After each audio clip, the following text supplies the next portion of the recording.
There we go. And welcome to another episode of Axalon News. We got quite a bit of third-party stuff, so maybe we can breeze through most of that. But why don't we go ahead and get into intros so we can get right into it? I guess I'm first. I am the Tired Werewolf Finder. You can find me here on YouTube at Werewolf Finder for my toy reviews and Werewolf Finder Gaming for my video game stuff. And we actually got back to streaming. Yay! We're finally back on track, and we're playing the Japanese exclusive Transformers Call to the Future. And someone pointed out to me that I kept on making the joke that everything in this game was all English except for some of the subtitles and some of the menus. And then someone in chat was like, "Well, there's actually an option. You can turn all of it to English." I'm like, "Are you kidding me?" Mm. And so now all the subtitles and all the menus are now in English. And it just further points to more evidence that this was made for a Western audience. And apparently, according to my chat, it was like a last minute decision. They decided not to make it to publish it to the West or East, our area. And it's a beat 'em up. It's just basically a beat 'em up. And oh my god, it has so much. It has some of the worst, like 19 intentional or not. It has some of like the worst tropes from like the 80s anime back in the day of like over exaggerating your motivations and I'm gonna do this for justice, but you just explained you need to get off the planet because it's gonna kill you. Then you have the narrator going like saying stuff like Optimus Prime and others need to come up with a plan to get off the planet. Optimus Prime, we need to come up with a plan to get we need to come up with a plan to get off the planet. Like I'm like, oh no. It's some of the worst You just said that. Yeah, it's some of the worst parts of 80s anime. No. Take a sippy. And like out of nowhere, I think Optimus Prime I think like we're technically only like an hour in, even though we played it for 2 hours according to the playtime. And several times already it was Optimus going through the trope of like, yeah, we need to defend our justice and freedom and hope for all living beings. You guys just admitted that this planet is basically abandoned. What's the name of the game again? It's either Transformers Call of the Future or Call to the Future. You can just type in Japanese. Oh, Call of the Future. Oh yeah, and it's a G1 game. The voice acting, it's like the voices they got were not bad. They're not the Okay, that's the one I was thinking of. Then, yeah, we're like, oh. Yeah, it's so it's also kind of weird because they also have like they have different models that in the CG they have different models from the gameplay segments to the actual cutscenes because like when Optimus Prime transforms in the cutscenes, his wheels go to his butt. Instead of being on his hips, they go they fold to his butt. But in the actual game, his wheels are part of his thighs. Yeah, I see that here. Like, yeah, they're part of the upper thigh hip area. Also, that man got some thick ass thighs. So that's so the cutscenes is where Hasbro got the idea for Earthrise Prime. Probably, yeah. And like the cutscene Megatron was doing that thing in early PS2 days, where as he was talking, his mouth was like set as like permanently open and would just open wider as he tried to speak. So he looked like he was permanently screaming. But then when it got to the gameplay segment, he was barely doing that whole like Kingdom Hearts just animated mouth flap thing. Yeah. So it looks like an abridged series of someone just animated a 2D mouth on a faceplate. Or like a machinima type thing, or yeah. What is it? As of right now, it looks like it was one of the first games that you could play as Autobots or Decepticons. Well, outside from the Beast Wars Transmetals game, because the Beast Wars Transmetals game you can technically play as you can technically pick your faction, but it's a fighting game, so I don't really think that counts. What is it? That oh my god, it has tank controls, my dude. Like, I can't just freely swivel around like in any other beat 'em up I played around the time. Nah, I have to stand still and do a full rotation of my body to look around me. Oh. Yeah. I mean, Oh. the way they try to counteract it is that you do have moves to so if you get knocked down or you get stun locked, which happens a lot, you do have counters to help get you out of it, but you have to know, because it's not explained in the game, but it is explained in the instruction manual. Mind you, the instruction manual is in Japanese. Oh, that's fun. Yeah. I mean, this is still. I mean, to be fair, this is still part of the era. This is still that era of the instruction book that still really need to be important. And Yeah. as of right now, we only have Jazz and Wheel Lock. Oh my god, Wheeljack Unlock. What's up, Daniel? Says that that's video games back in the 90s and 2000s, with very laughably bad dialogue and voice acting. Yeah. And what is it? Oh no, we unlocked Bumblebee before we unlocked Bumblebee like right before we ended the stream. And I don't know how many people you can bring with you when you go into the field and stuff like that. I think you can only bring 2 others. And it asks you to put them in a position you like when you spawn in, it has Optimus or whatever character you chose. And it says, okay, place character A in one of these like 8 spots on your left or right. Which really doesn't matter, because like when the fighting starts really getting going, they all scramble anyway. So it's like, why are you asking me to place these guys like chess pieces? Huh. Maybe it might become more important down the road. I'm not sure. Um, but yeah, that's Transformers Call of the Future. And it's like it's. I don't think a lot of people played it, because I don't think a lot of people have. I think a lot of people only heard of it, but not actually played it. And to its credit, it runs a shit ton smoother than the Transformers Armada game on the PS2 emulator. So. Is it only available through emulator, or can you get it on actual disc? Yeah, you can get, like, I have a physical copy of the game. Like, hold on. Is it fairly easy to get? Because I might want to get that and check it out, because I have a PS2.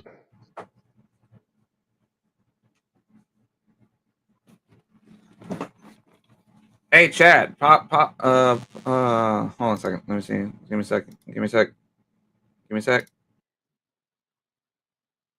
Oh. Oh, hang on. Gotta add you back to the studio. Is it? Are we not doing the thing? Oh, it's still doing What the.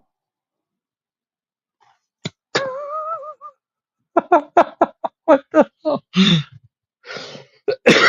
What is going on? Oh no. Okay, there he is. Hang on. Like, I'm trying to turn on the webcam, and every time I turn on the webcam, it I don't know. I'm trying to turn it off. It's it's on. Like the light's on.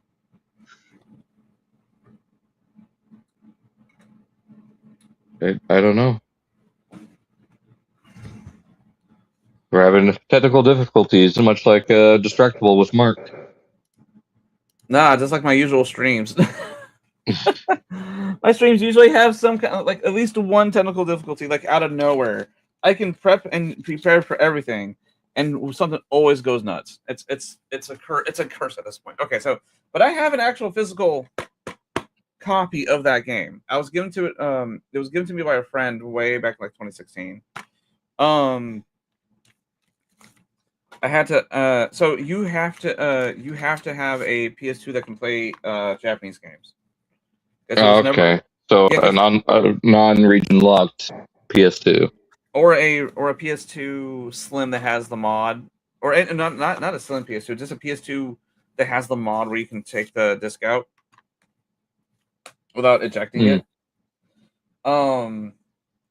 Because that's the old school way of playing international games. It's just like in the PS1 on the PS1 it was literally just a spring. And on the PS2 like I even bought it. I never installed it. But it's you basically change on the PS2 Slim, you basically change out the cover. And what the cover does is that it'll stay closed and locked, so it's pressing all the sensors and everything. But it has a built-in like little door that you can open up so you can take the game out. Huh. Yeah. And it's like $10. Through I got it through like $10, I think, on Amazon or eBay. So it's like very relatively easy to get. You just need some kind of like the discs to start like you need some kind of like disc to let you play Japanese games. Like it's basically like this is the program that you're tricking the PS2 thinking like it's nothing but the same disc essentially. So you start playing these. What was it like Coder Max or something like I think it was. Well, wasn't it back in the day too, like Game Shark or something like that? Yeah, essentially that lets you play imported games as long as you because it's like, hey, yeah, change the disc out now because like because the console itself still thinks it's playing game X, but you're physically swapping out discs. Okay. But yeah, it's just use an emulator. It's so much less. It's so much less less of a headache if you use an emulator. And not to mention, I think this game is actually getting kind of up there in price now. Yeah. Hold on, I'm double checking. High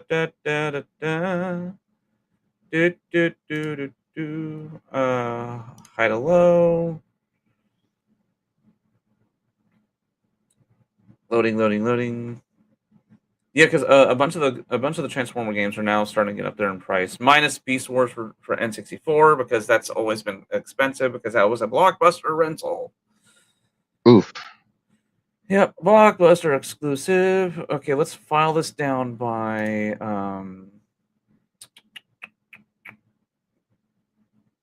PS2.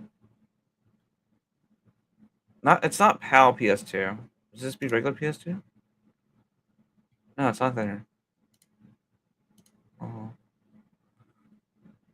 I think the last time I checked, it was like $30 to $40. Yeah.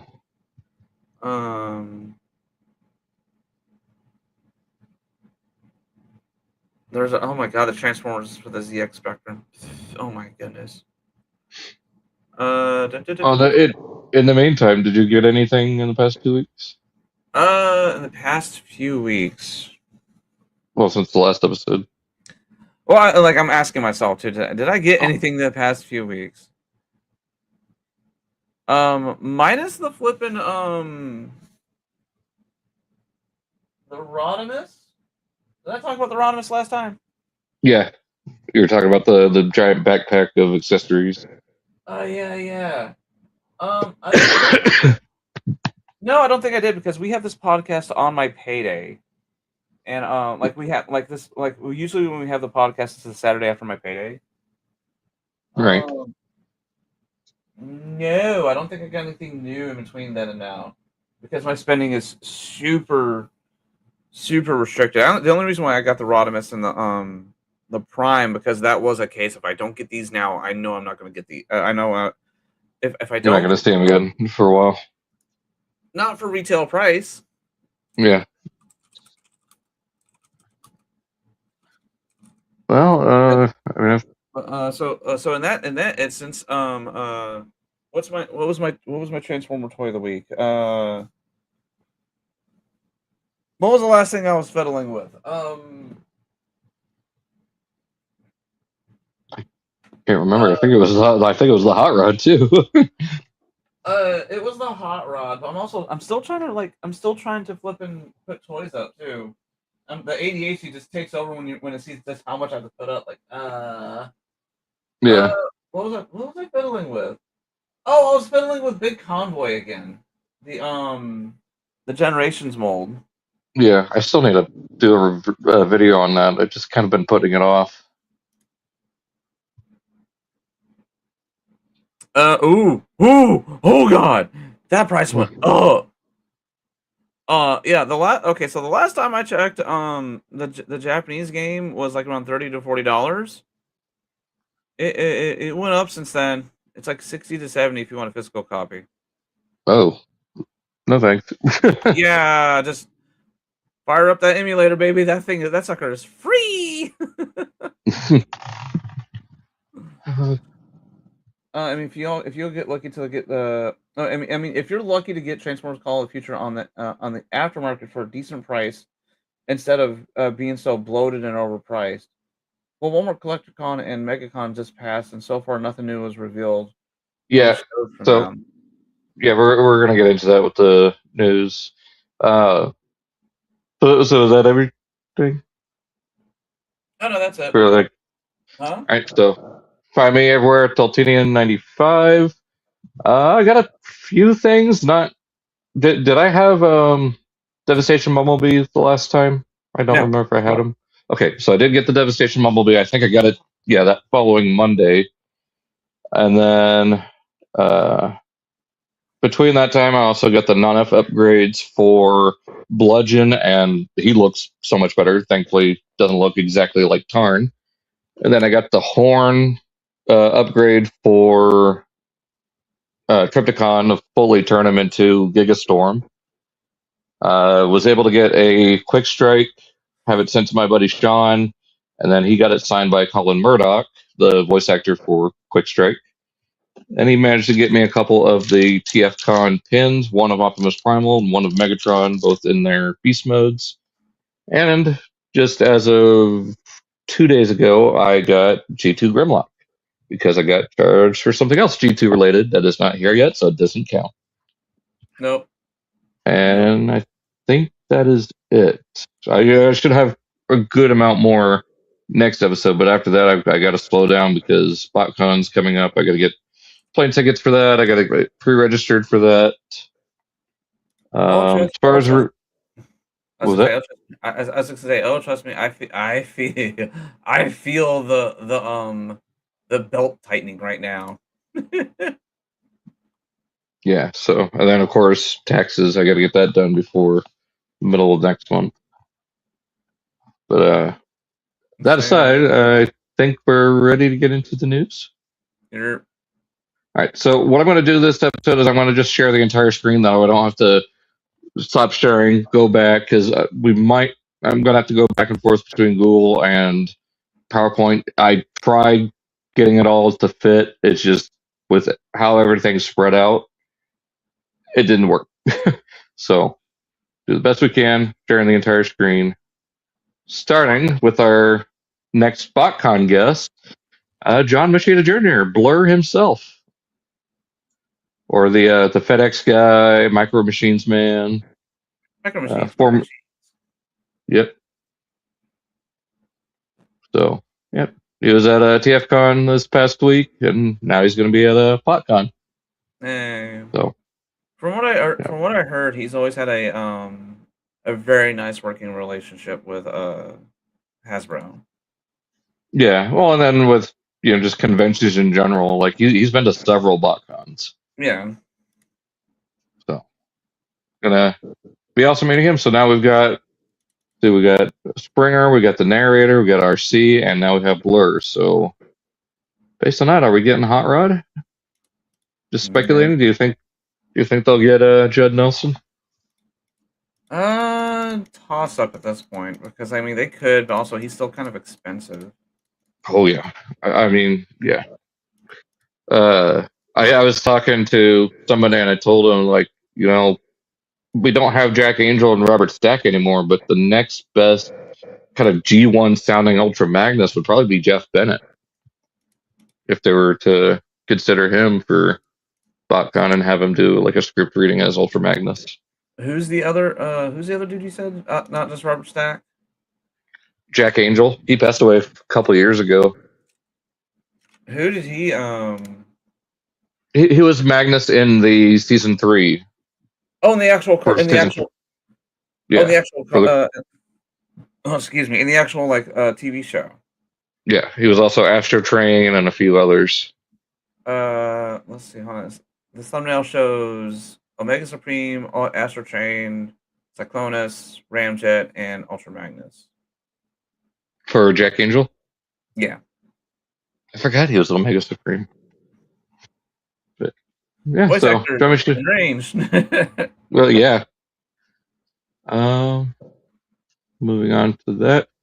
First little news thing. I mean, this nothing really major. It's more of a kids roleplay thing. But Tanmi space, you get an Optimus Prime mask with the Death Trooper rifle. Just fun little roleplay toy. I would say, why can't we have more of this? But we don't have enough like generic weaponry in Transformers to have this kind of thing. So this is. Oh, it has sounds. Oh, Yeah. okay.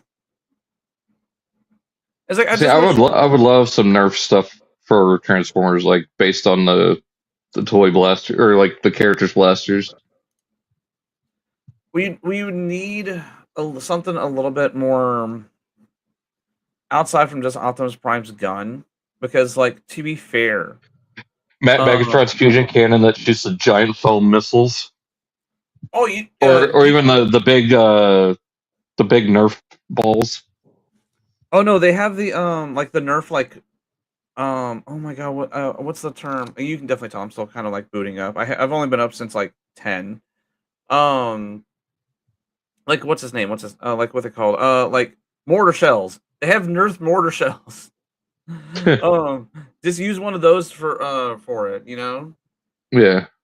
Or whatever they use for the rocket launcher. Did they make an actual Halo rocket launcher, or was that just the little tiny pistol that they made look like the rocket launcher? I can't remember. I don't think it was Halo, but they did make a Destiny rocket launcher. Yeah, the Destiny rocket launcher. Galahorn. Yeah, Galahorn. I'm trying to remember what it used as missiles, because like the Galahorn also in game splits apart. Like when the rocket leaves the chamber. Yeah, that's what they did. They use a shell, and when you fired it, it fired off missiles. Okay. Well, do that for the fusion cannon. Maybe. And for the other Autobot blasters, just use standard darts. Like for the regular size blaster, use it kind of like Bumblebee, Ironhide, and Ratchet's blaster. That generic one that we've been seeing. Do the Datsun blaster with that weird bar over the top. Do you want to hear do you want to hear a fact? The blasters from the live action movie are more iconic than the 86 ones. People can recognize Bumblebee's blaster from the movies than they can from the TV show. I know, it's still, I mean, or even Optimus Primal's double-barreled arm blasters. Yep. I mean, like that's what I'm saying. Is like we if we wanted to get role toys, we would have to get role plays. We would have to get some more distinct guns, because like we have Megatron and Optimus, but then who other's guns that doesn't look like it's just a generic toy gun, you know? Yeah.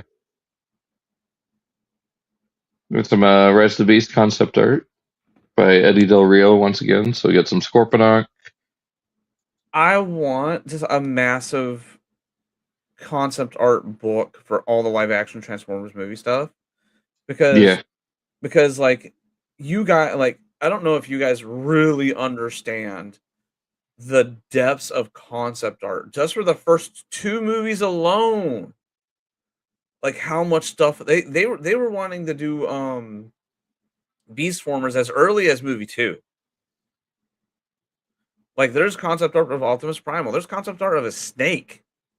Well, those were from The Last Night.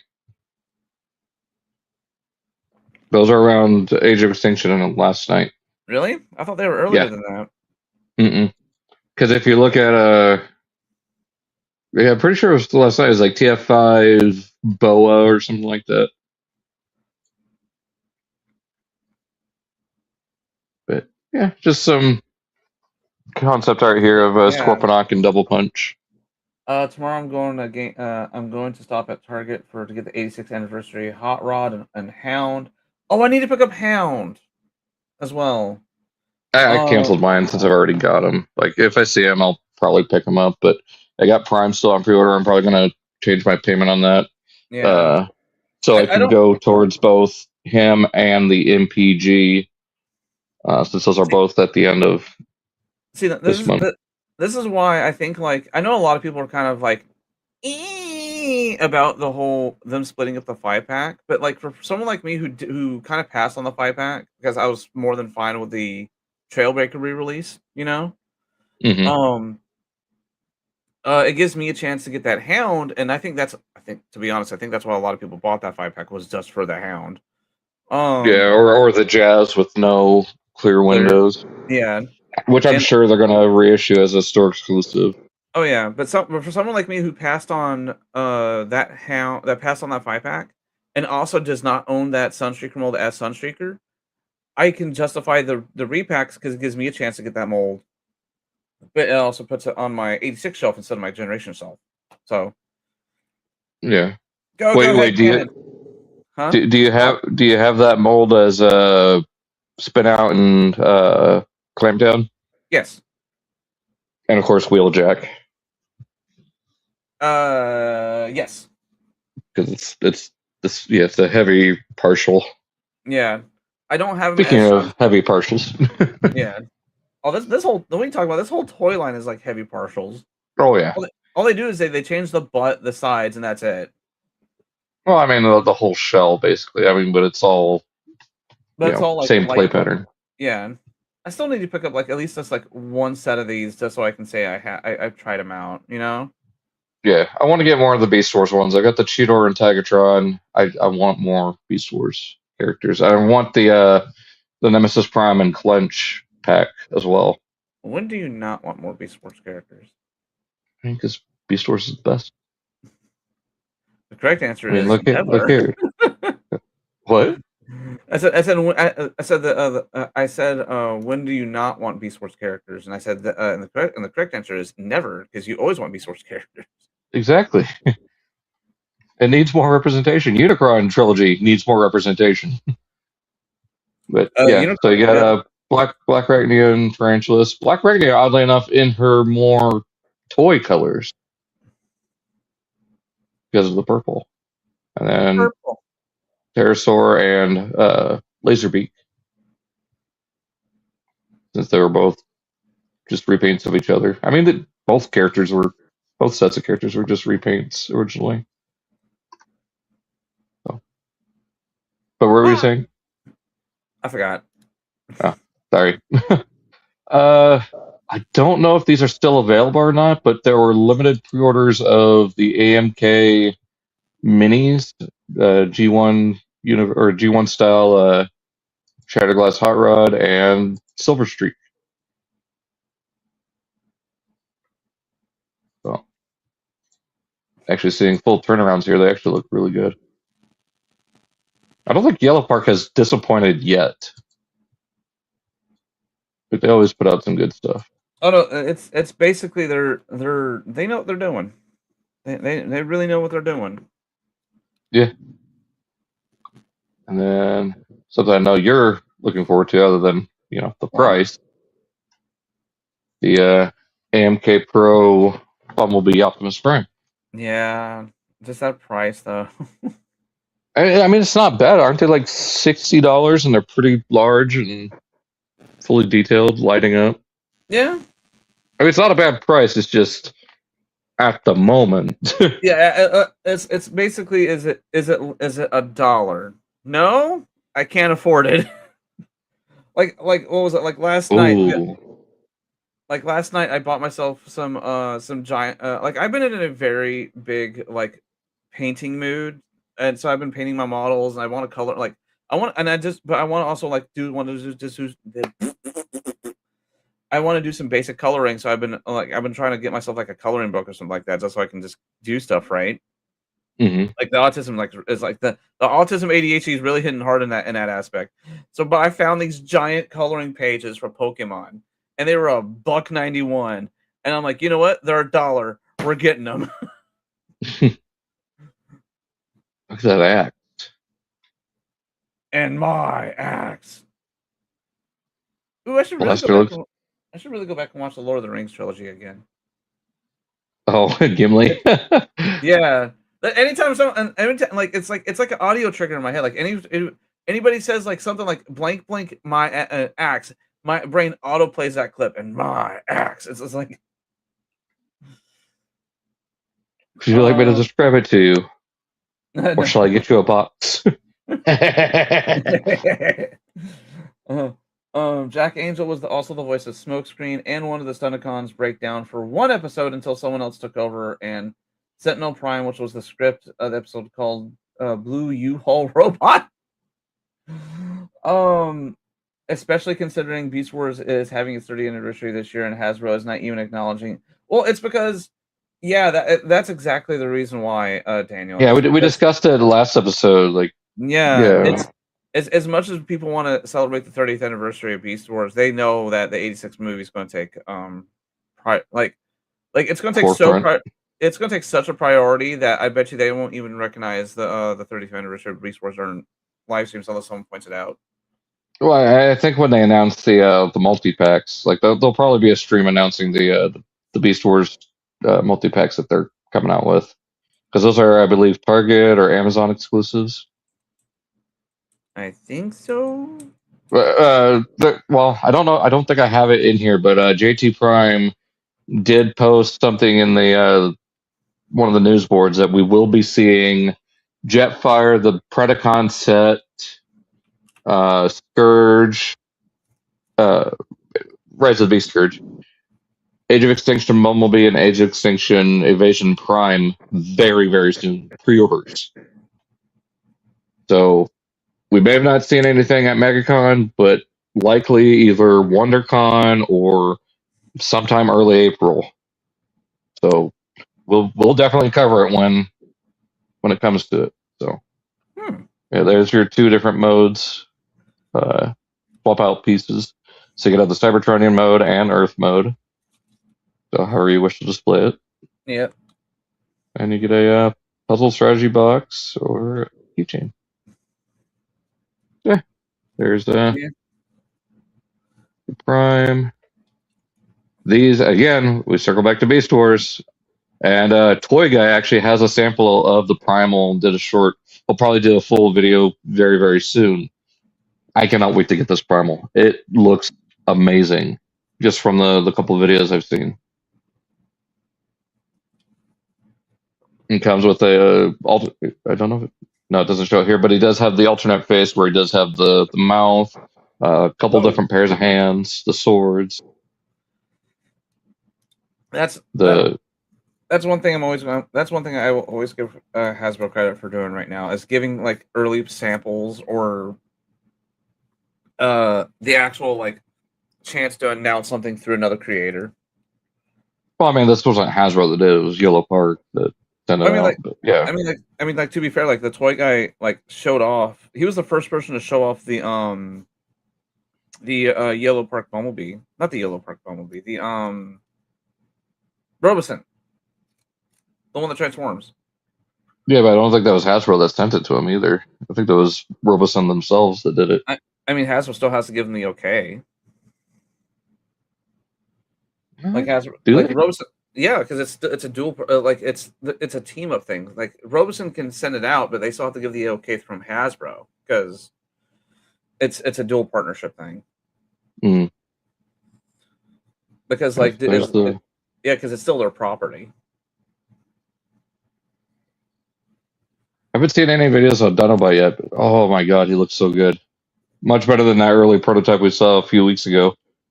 Yeah, that prototype was clearly a plastic test version compared to okay, there's all the paint, there's what all the detail we were looking for. I love the I-beams. Someone did a side-by-side of him like that with the I-beams, and then the episode of SpongeBob where he's got his feet stuck in the eyes of the Tattletale Strangler, like in the eye sockets.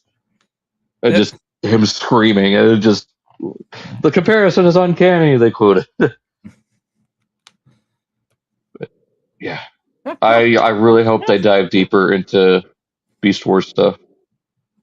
Give us some Transmetals. I'd be all for Transmetals. Bro, we've been dying for an actual Transmetal figure since since the show came out. Yeah.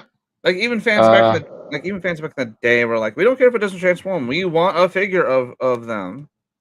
Well, I mean, like no, like the season 2 characters. You're thinking of Transmutate, I think. Oh, that's why I am thinking of Transmutate. Still, we want a decent figure of them.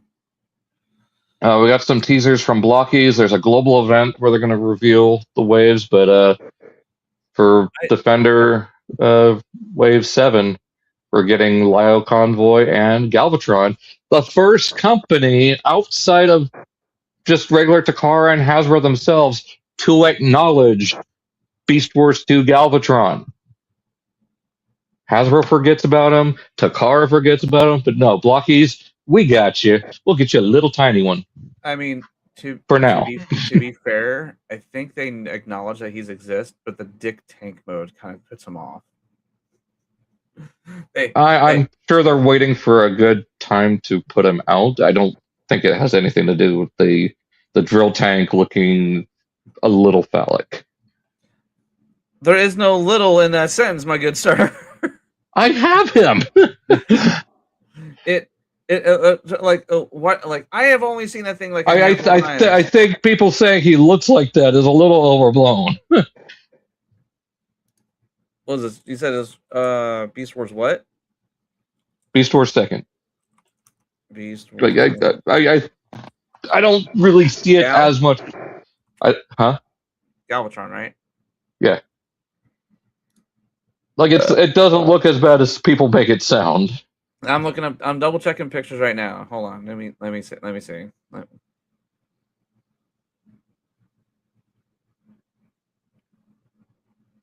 But I think if anything, he'd probably work as a HasLab. Like make him pull off all 3 modes. Why the fuck are there Viacons? Like he's commanding Viacon. Oh wait. Okay, so. Oh wait, no, that's the. I think that's the Beast Wars Uprising version. Okay, yeah, because like the thrust looks like he's the He looks like he's like a Biner Wars. Yeah, that's from the Beast Wars Uprising. It's the Beast Hunters Prime that they used for him, and then you get what was it for thrust? It was the Thrilling 30 Starscream. Okay. I can't remember. This is like the most like 90s toy thing I've ever like. It is in that realm of like you can definitely tell this stuff was made in the 90s. Holy crap! He is a robot that turns into a dragon that turns into a drill tank that is phallic. And but man, those legs have to do so much work. Oh yeah, with the panels and the dragon legs coming out of it. Yeah. I think he's probably going to be the next HasLab. If not another, I hope it's not another Victory thing. I'm getting tired of Victory HasLabs. Like, yes, there's a couple I want for HasLab, but give it a break already. I can definitely see him being. I can definitely see what they did with Deathsaurus. The same thing they do with him. Basically, just update him to the point of like near perfection. Not just near perfection, but at the same time, it's like this thing it does a little bit too much. Like the wings can also unfurl into pincers. What else is there? There's for a stretch goal, they could do the Unicron horns from Neo, because at one point in Neo, Galvatron or Unicron takes over his corpse and basically starts reforming himself out of Galvatron. So it could be a stretch goal along with maybe a stand or some flame effects specific to Galvatron for the Angwoma energy. Maybe. I know the one thing they would probably have to do is find a way for that. Obviously thanks to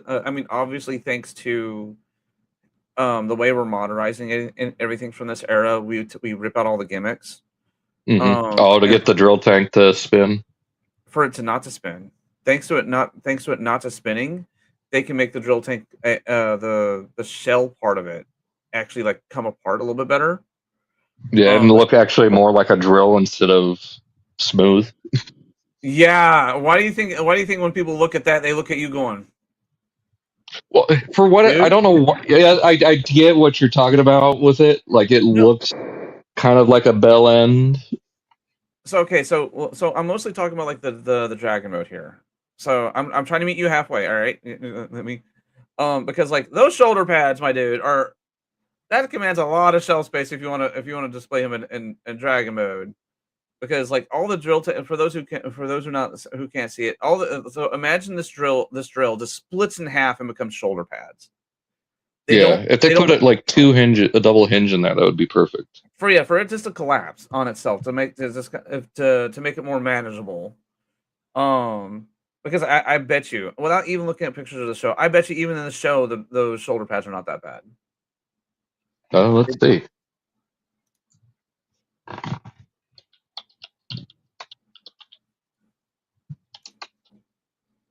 No, I stand corrected. They're just as bad. Well, actually, no. Okay, so they're still out there, but like he's still more physically girthy. But yeah, here's what I was talking about. Include these as an alternate. Yeah, I have his wiki up right now, and I'm looking at him. Yeah, you see. Was this the image you were talking about right here? No, I'm looking at his dragon mode. Oh, I know what the Beast Hunters design. No, it had him, Thrust, Jetfire.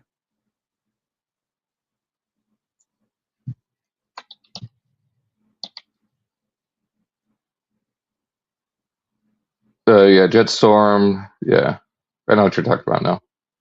Yeah. And Tankor.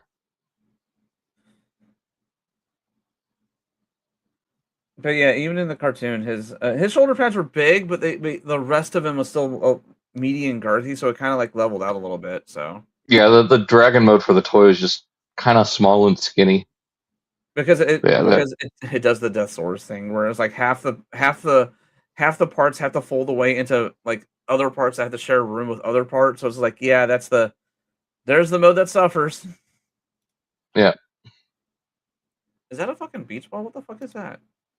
Oh no, those are just explosions. Okay, so no, oh, you can yeah, so like the shoulder pads are kind of toned down a little bit in the actual dragon mode, because I got another picture here where he's fighting Leo, and yeah, they're toned down a bit, so they're still big, but they're not like his body length.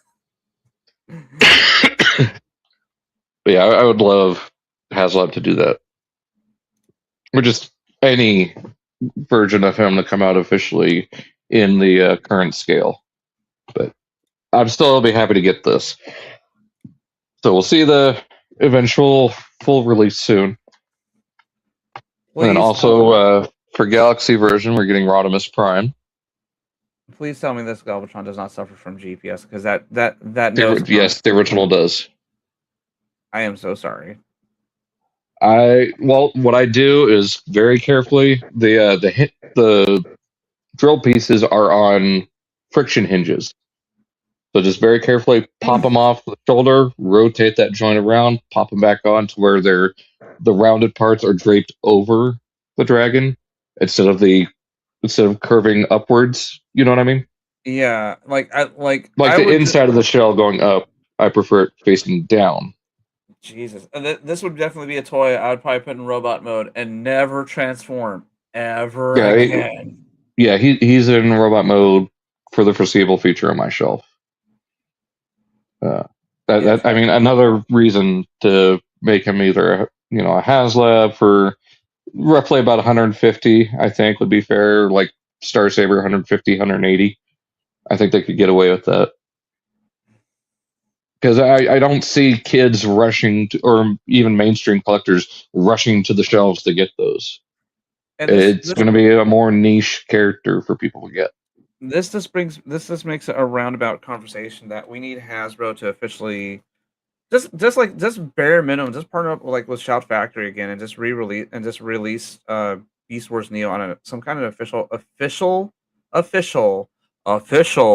capacity. Like just throw it onto like Tubi or the YouTube channel or something. That way it can actually be shown to the masses. And not just I would love for them to get people to dub it too. Let's just approach it from like they're gonna do probably like the bare minimum and just do the same thing like they did Subtitle. with the subtitles. The same thing they did with Victory and Headmasters. Just put on subtitles, put on DVD. The hardcore fans will watch it. Speaking of which, why don't they put the Headmasters and Victory up on like Tubi and stuff like that? Yo, they can if they made some kind of like big announcement, like yeah, we acquired the rights to all the Japanese Transformer shows, and now That'd we're be just sweet. yeah, just all of it, just like including like Go. You know, I never watched Go. You remember which one I that tried one? watching. Yeah, I tried watching a couple episodes and like, I never watched it, but I've always been it's been one of those things. It's one of those properties I keep on constantly forgetting because it popped up very briefly for like what 2010, 2011, and then 2012 because it was right around Beast Hunters. 2012, and it that's it. It just came in, it came and gone. Yeah, yeah. Very much looking forward to these announcements. I hope Beast Wars makes its way into the Galaxy version. That'd be really nice to have Ooh, yeah, more, a little bit larger, more articulated, Lord. or even the champion class, which or classic class. We got a teaser of classic class Bumblebee Optimus and well Bumblebee himself. So Bumblebee Optimus? these are those slightly larger, more intricate builds. Oh, Bumblebee Optimus. I was thinking like, when Yep. did Bumblebee and Optimus fuse? Are we having another one of those fusion, those clash combiners? Oh my god! Like I said, I'm still not fully booted up. It takes me a few hours, but oh yeah. For those who don't know, for those who don't know, I know Dalton knows, but like they repainted and repackaged a bunch of like the stuff from the RED era into like the evergreen packaging material, and some of those did include some of the Clash Combiner stuff. Oof. Yeah, that was weird. But yeah, there's that, and then another pair of classic class characters. You get Dark of the Moon, Sentinel Prime. Ooh, now we're starting. Now we're getting into more of my territory here. Hello. We got the shield, this double sword. He's got his corrosive slime blaster, the Ironhide Killer. Eh.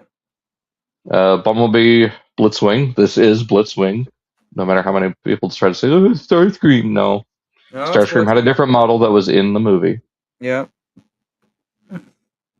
They just made Blitzwing a seeker because it was cheaper. Of course, another character voiced by David Sobolov, much like Rhinox in Rise of the Beasts, and then Shockwave in Prime, Depth Charge in Beast Wars. Do you want to know how much of a goofy goober brain I am right now? Every time you say Bumblebee, my brain instantly replies tuna. Okay, someone's been watching Ace Ventura: When Nature Calls. It's one of my favorite movies of all time. That's like ingrained in my brain, rent free. In fact, it's so rent free I have to pay it rent. Bumblebee tuna, Bumblebee tuna. It's in the bone. It's in the bone. It's in the bone. All right, that's it. You don't mess with the dew. Again, that movie is like the whole movie is just rent free in my head. But you know, I have the reflexes of a cat and the speed of a mongoose. Ah! Throw it. I dare ya. Ah! I bought a 2-pack of both Ace Ventura movies for like $5 at Walmart on DVD, and I still Zero regrets. Well, I mean, not just zero regrets. For the longest of times, I only have the VHS. I still have it. It's up in the closet right now. But I never watched like a full like HD version of it. Well, not full HD, but like a DVD quality of it. You know? Yeah. And I do really need to go back and watch that again. Just have myself a ball. So Blitzwing comes with the throat ripper. Like every version of him does. Did the Studio Series version have it too? Yes. Oh. And then, of course, the arm cannon.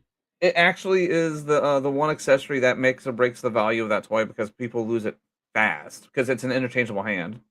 Yeah.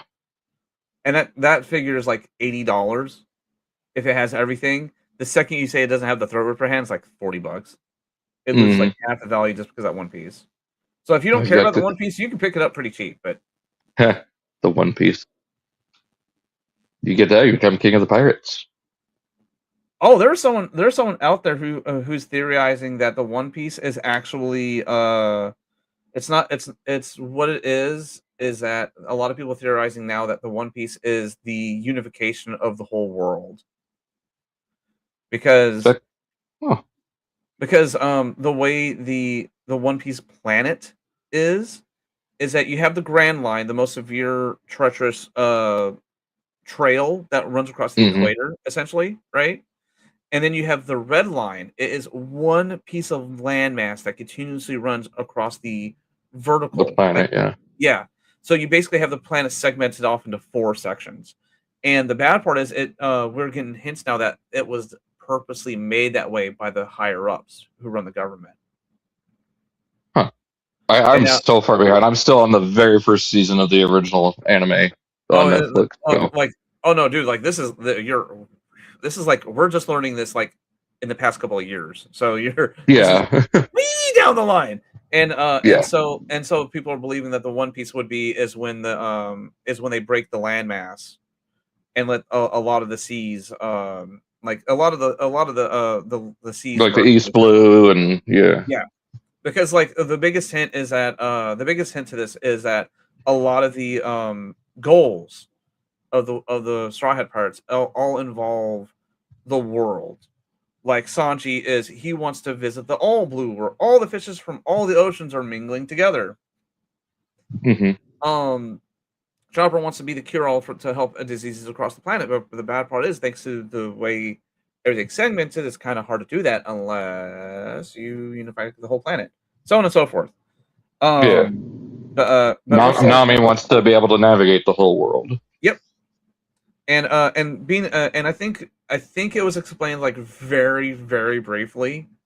But the reason why Luffy wants to be king of the pirates is not because he wants to be king of the pirates, it's because the pirates get to do whatever the fuck they want in this world. He wants the freedom to explore the world and just he just wants the freedom to do whatever the fuck he wants. That's it. And if he has to become king of the pirates and top of the world government to do it, he's gonna fucking do it. Fuck the taxes. I just want to do shit. But I've so far my only like full exposure to One Piece has been the live action series, and I'm loving it so far. Have you watched season 2 yet? We're still in the episode Big Trouble in Little Garden. That's still a fun episode. I'm not. I love Brooks so far. He's got the laugh down perfect. Oh my god, his singing voice. I sat there. Beautiful. Oh my god, he's the king of soul for a reason. Oh my dude, like I had a clip of just him singing Brinks' Brew to Laboon.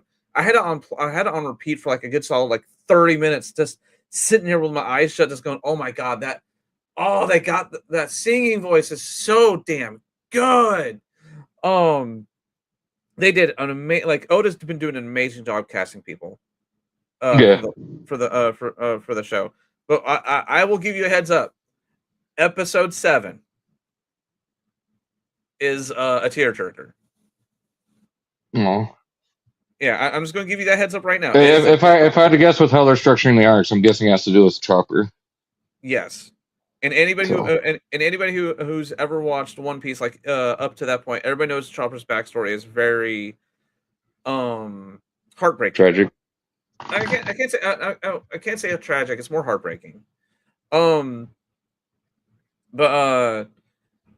yeah, if you don't want to be overwhelmed with One Piece like the manga or the anime, go watch the Netflix show. It's a very good adaptation. It's a good way for like fans like me to go re-experience like the beginning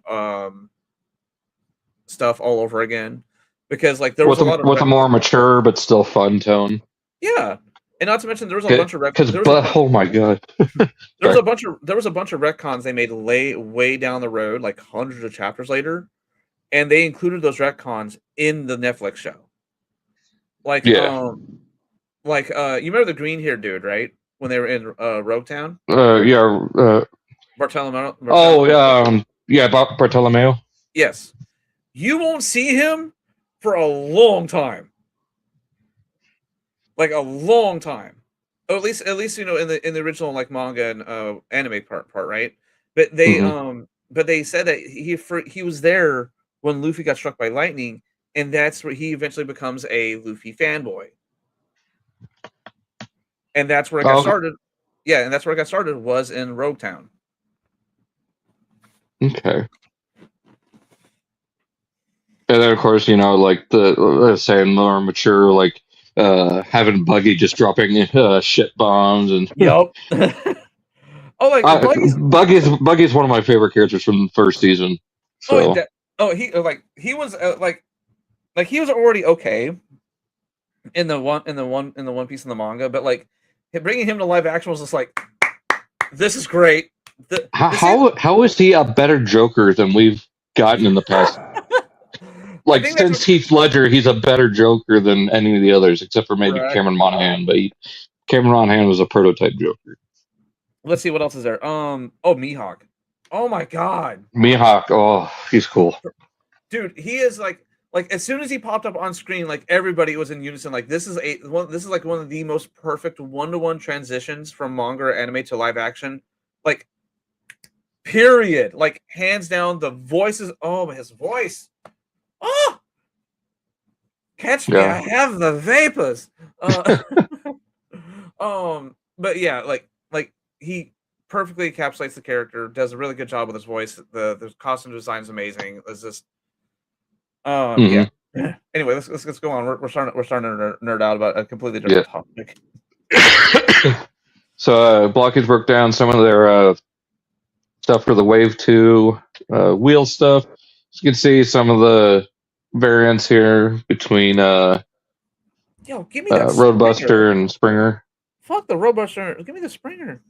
That Springer looks badass. Is that an IDW version? Yeah, this whole lineup, Wave 1 and 2 have been IDW. Because like I'm looking at like, okay, Roadbuster, he looks like the same roadster we've been getting since the 80s, but like that Springer though, hello. That's straight up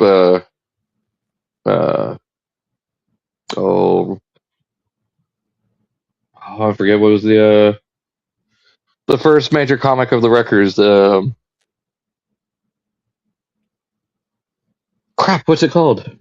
I know there's Sins of the Wreckers. I forgot.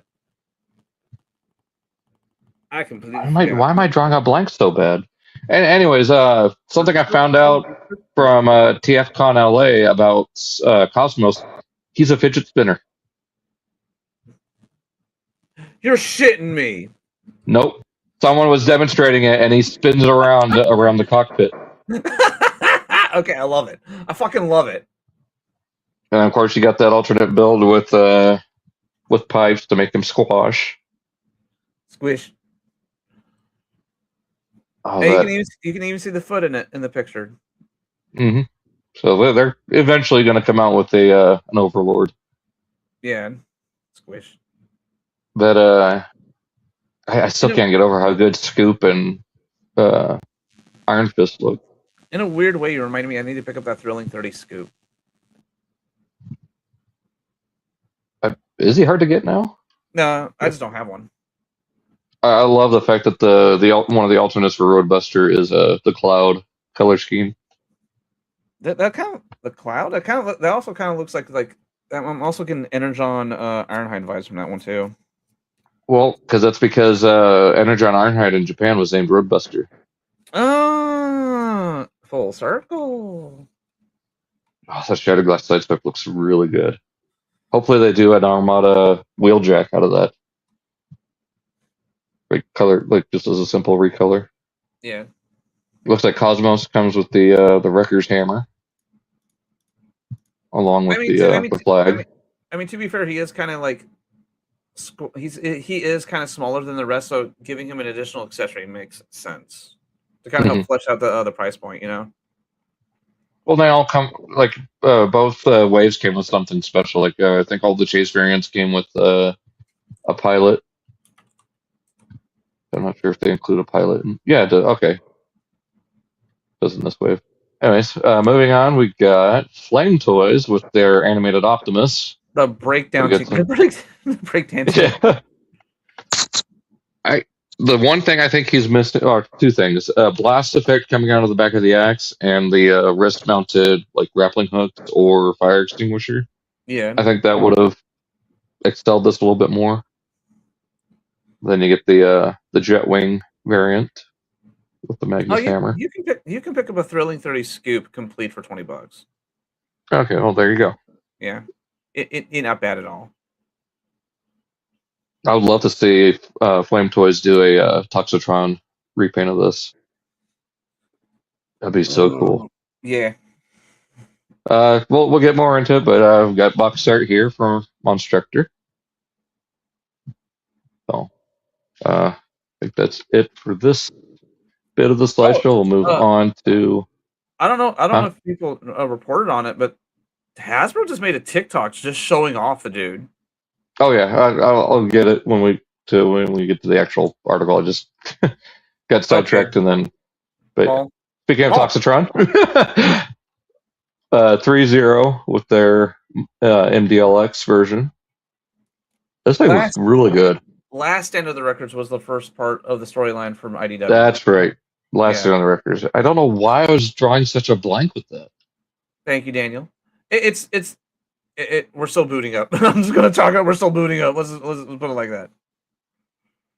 God, this Toxitron looks so good, and you can see like bits of sludge leaking out of him, like on his backpack there, and on his lower left leg. We need more.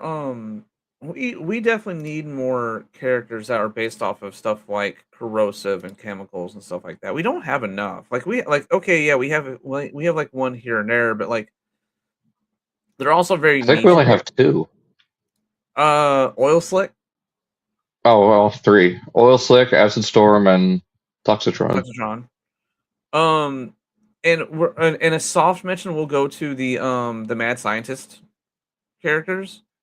Oh, Mixmaster. Like, Mixmaster in general. Mixmaster said that's part of his new character bio now. Is that he said he deals with chemicals. So yeah, like Mixmaster. That's been part of his character since the beginning. Like he was always the Constructicon mad scientist. Some more 3-0 stuff. This is at TFcon LA. There's the version of Shockwave from a certain character's movie that I dare not mention because it's going to activate a stem. Me tuna. More slim, stylized Shockwave. I think we've looked at that one before. The Prime and Cliff Jumper from Skybound. Oh, I forgot to mention that. I got the first 4 volumes of the trade paperbacks of Skybound. Hey. So now I need to get Void Rivals and G.I. Joe to get fully caught up with the trade paperback. There you got a Ricochet, Shatterglass Sideswipe, and Ramjet. People are just loving Shatterglass Sideswipe right now. He's like one of the most popular Shatterglass characters right now. Him, Rodimus, and Prime. Sometimes characters just click with an audience. I think it's got to do with the colors. Like those colors look insanely good. Well, that's what I mean that in totality. I mean, like from the design to the actual character himself. Yeah. You got Soundwave and Ravage. Tuna. The Buggy. Cybertronian version. God, that Stepper Ricochet looks really good. Sideswipe again. Soundwave. There's your Jazz. Yeah. Going back to that. So moving right along. got some in-hand images of One Shall Fall Megatron, and he does indeed have the more silvery gray legs, and the black fusion cannon, the lighter gray hips.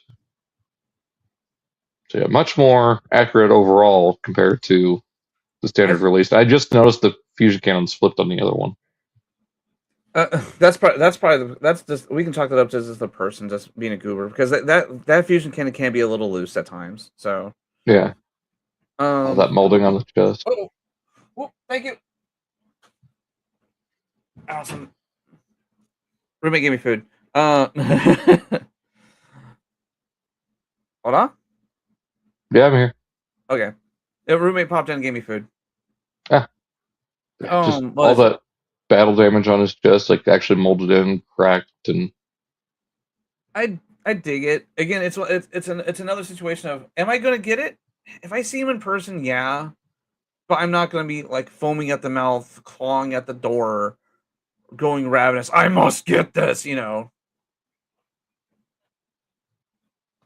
Oh, ow. The infamous fall. I think so. When it comes to like the legs, I think it was a case of like they wanted to get it could be one of two things. Either because like we all saw like the early pictures, and the early pictures looks like so weird, right? Yeah.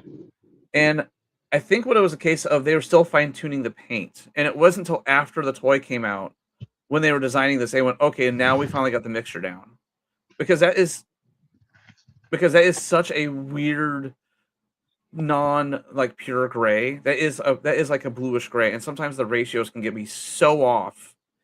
Yeah. And like, trust me, as a painter myself, sometimes you will never get the mixture right, and you have to make several attempts to get it right. Yeah. Here's the I would have waited eternity for this. Technically they did, because if we remember correctly, it was like, what, 2 million years from the time they crashed to this fight? 4. 4? Yeah, so he's actually, that wasn't an exaggeration, that was an actual stating fact. I waited an attorney for this. I'm like, yeah, you did, dude. Yeah, I'm still excited for it regardless. So yeah, but like I said, like if I see it, I'm gonna pick it up. But yeah, of course, everyone's favorite YouTuber got smoke screen. I still can't wait for this, regardless of how I feel about the clip-on wheels.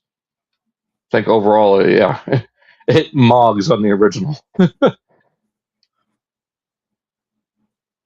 Very clean from the back too. no. And look, separate windows from the doors. Thank you, Hasbro. Finally. So the doors are actually plastic and not painted clear plastic. Yes. Thank you. Such a mess, the original. The whole RID era gets so much flack, but we forgot how much, like, we went from a and like that was their growing pains, was that era. Mm-hmm.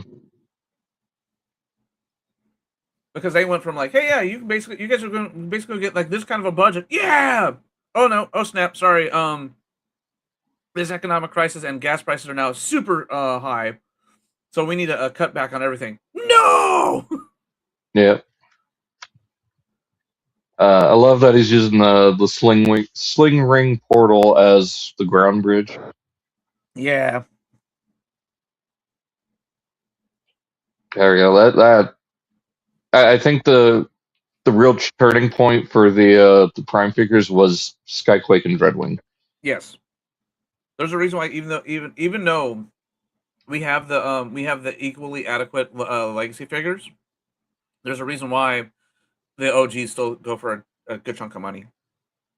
Well, I'm saying like the turning point for how much better they are than the first couple from Legacy. Yeah. I still want it. I still want my first edition Prime. He's one of my holy grail figures.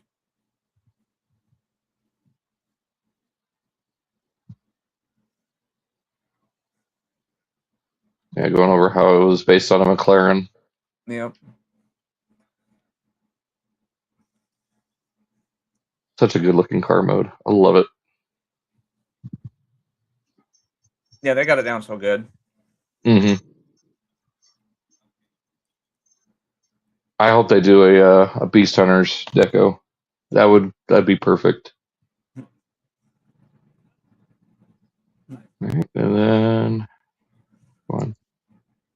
There we go. We got some in-hand images of Missing Link Magnus, which should be coming out within the next couple of months, I think. I know Nemesis Prime is starting to make his way out to some retailers. I can't wait for this might be my Christmas present to myself this year. Anytime I hear someone saying something like that, I think of Cusco. It's my birthday gift to me.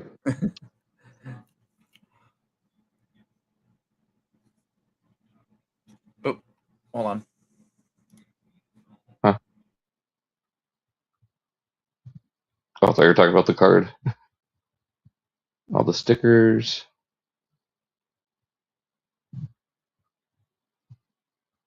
And there you get the little Diaclone dude that's included with it.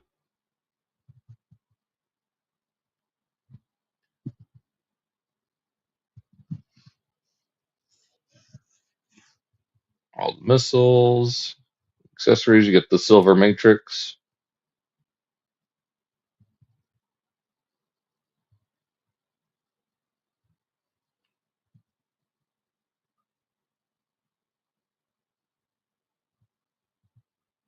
That cab mode looks amazing.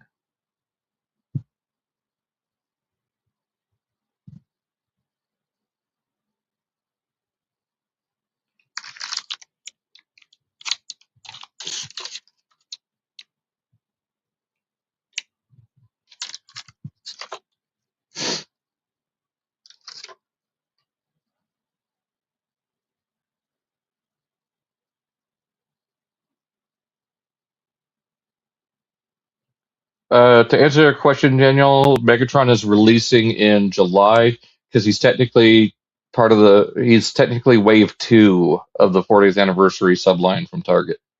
So he'll be releasing alongside Starscream and Prowl and I think the Insecticons. So we'll probably see an announcement on that within the next month or two. Because it was just the main Autobots and Scourge that got released in March. Technically April if you count Optimus.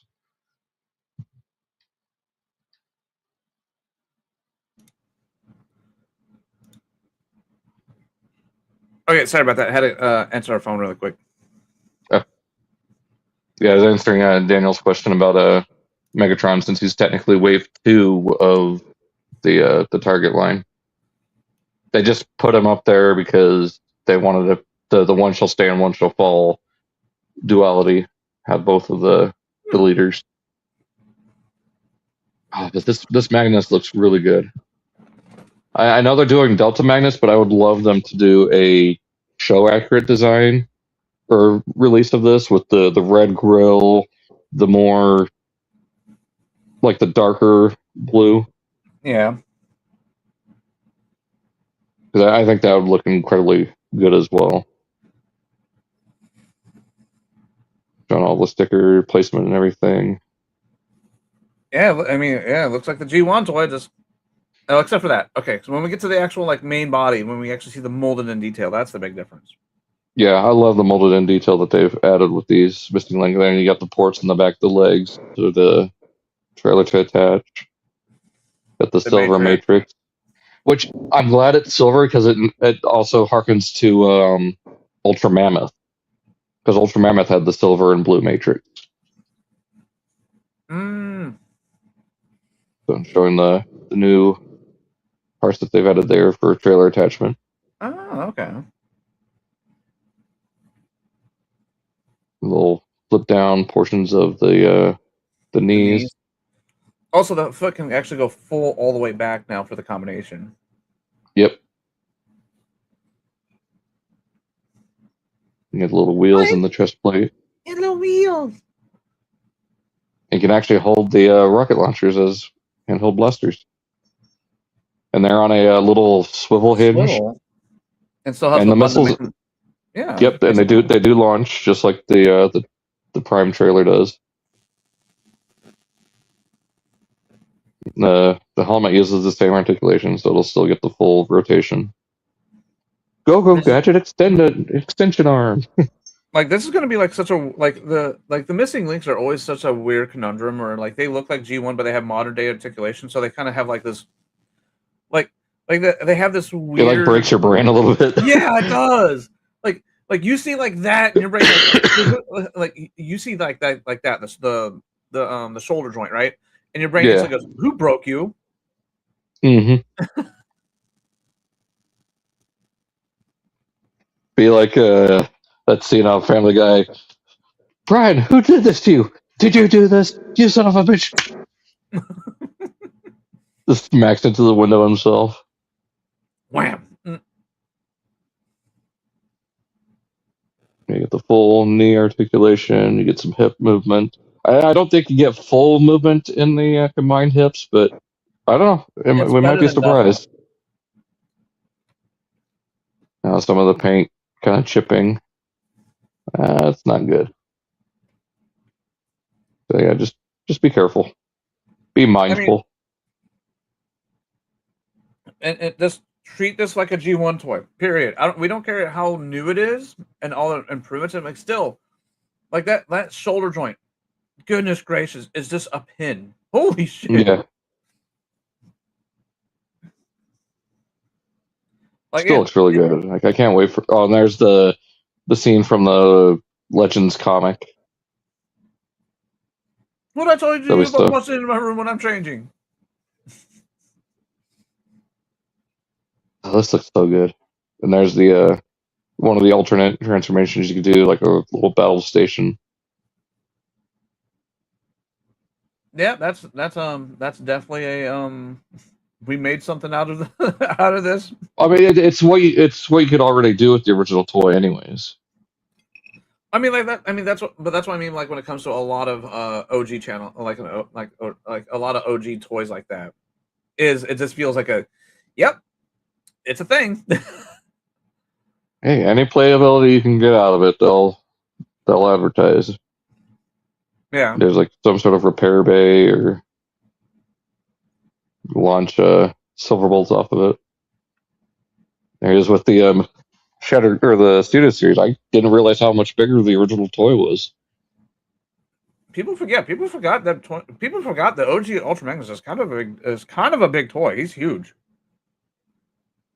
And for some reason, Netflix thought he had a Power Rise gimmick where he rolled in 1985.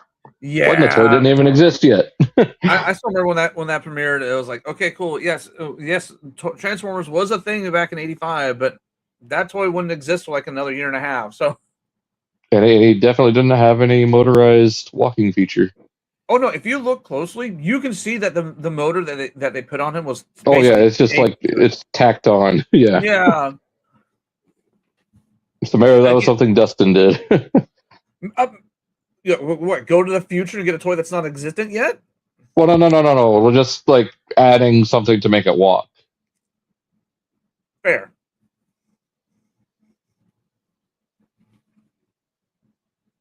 So, yeah. The box is nice. Too bad it's gonna be thrown away as soon as I get it. As soon as I open it. No. Where am I gonna put it? Storage.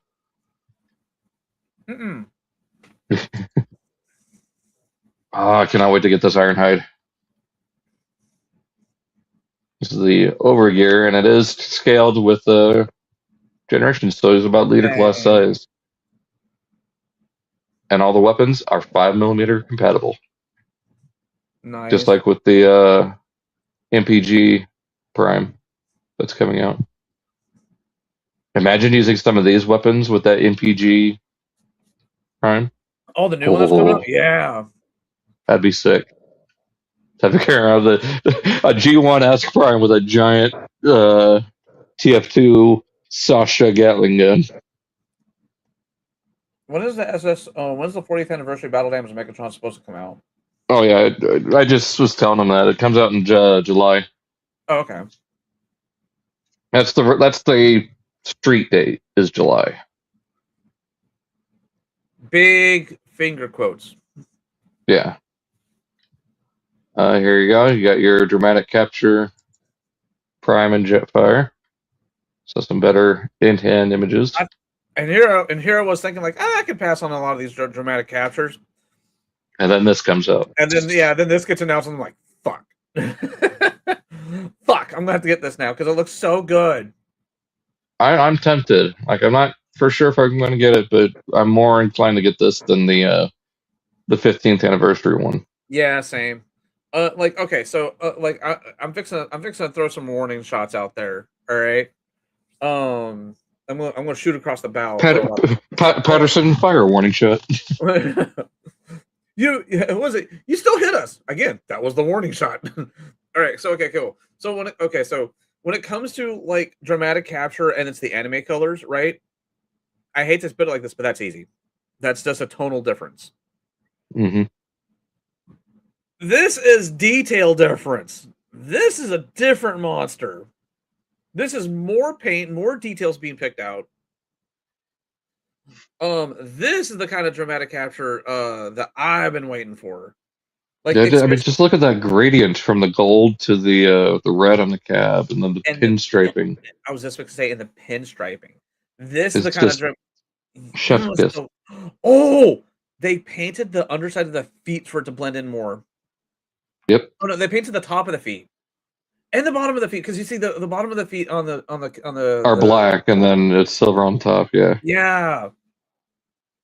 They finally painted the hitch, so they made the hitch different colors. I think it's molded in black and then just painted silver on top. Oh, not the hitch, the rear where the lights are supposed to be. Oh, okay, yeah, yeah. It's unpainted. They made it. Right here. Yeah, but I'm saying like they didn't paint it, but they made it a different color plastic though. Oh, I didn't know it was different on the initial release. Because it was supposed to be, it was more that brown silver. The ugly yeah. See that now you can actually really see the differences. In a way, I'm glad I got rid of mine, but in a way, my wallet is like look. Hold on, go back one. Go back. Another one. It has the detailing in it. Mm-hmm. Oh, see, this is the stuff I kind of live for right here. The give me like the micro details like that. Yeah, it looks really good. And then here it is compared with the initial release. Oh yeah, the feet being black, but blends in better with the Jetfire too. Yep. It looks like the because it's supposed to. I hate that beige. Yeah. Again, like I said, I'm glad I sold it, but at the same time, I'm glad I'm not. Because I'm glad I sold it. But at the same time, it's like, then they just throw this at me, like, oh, they're gonna make me spend even more money. Thankfully, it is a 2-pack, so it is classified as a set. Mm-hmm. Yeah, so it'll be about 100, 115, I would guess.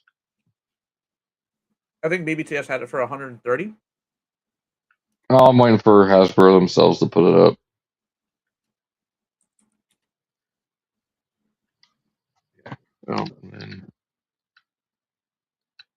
Yeah, I think that's it. So yeah, I'm interested. My interest is peaked. And then now my interest is quickly gone. As we introduce soccer, and then it's like, all right, I'm out of here. Yeah, I mean, for anyone who's a fan of soccer or football, other part of the country football, this is soccer. Anyone calling it football is wrong. It's another case of like, I'm happy for the fans, but it's not for me. Yeah. It's neat.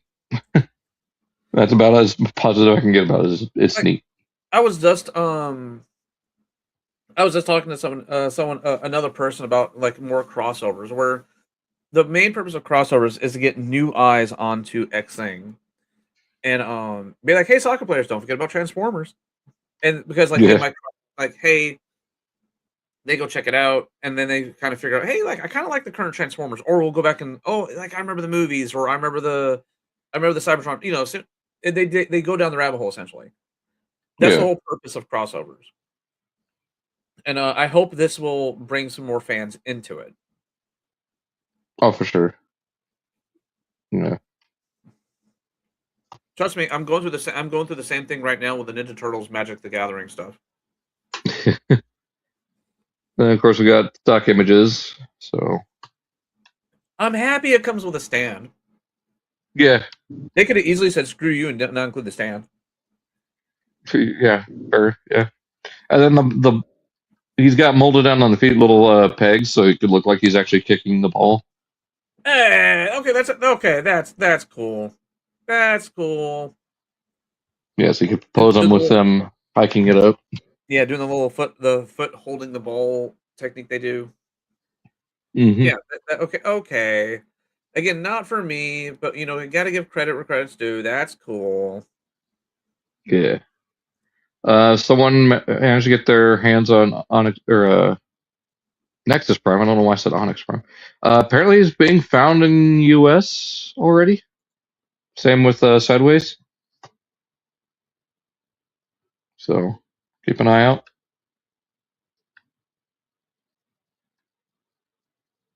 Pretty decent sized Voyager.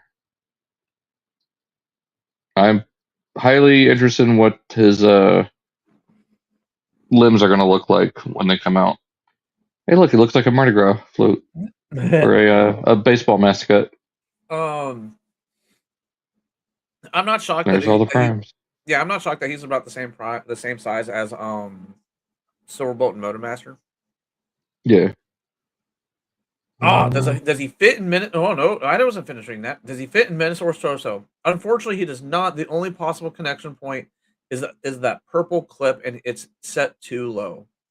I think someone else did some photos where I believe he does fit in. I don't have them here. So I might have to include it in the next episode. Speaking of, when does Onslaught come out again? He's listed for August, but I'm sure he'll come out much sooner. I'm gonna throw my dart out there and say people are gonna start finding him as early as June. If not May.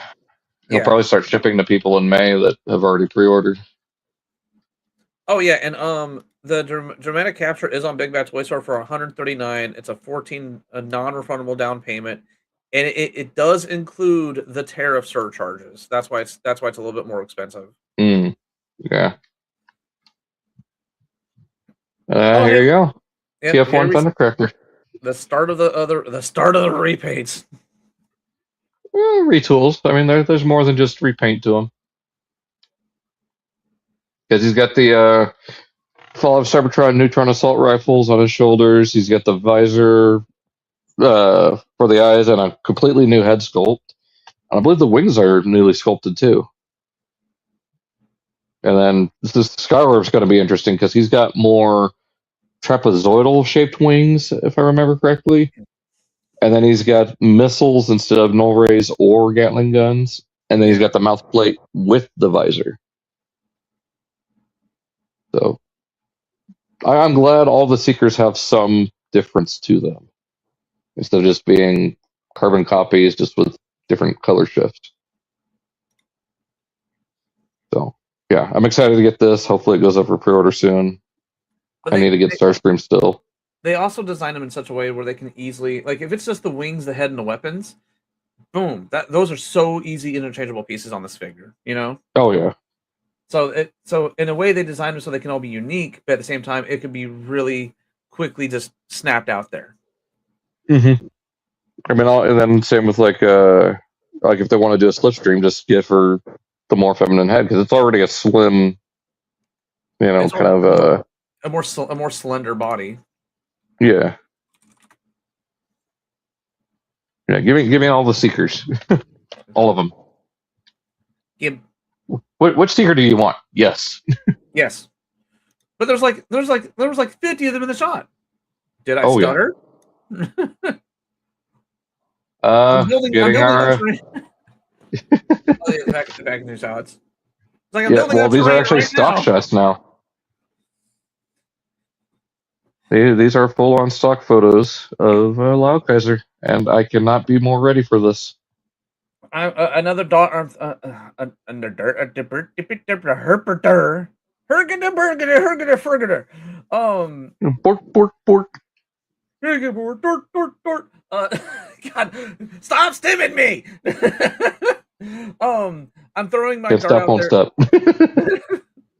Bumblebee tuna.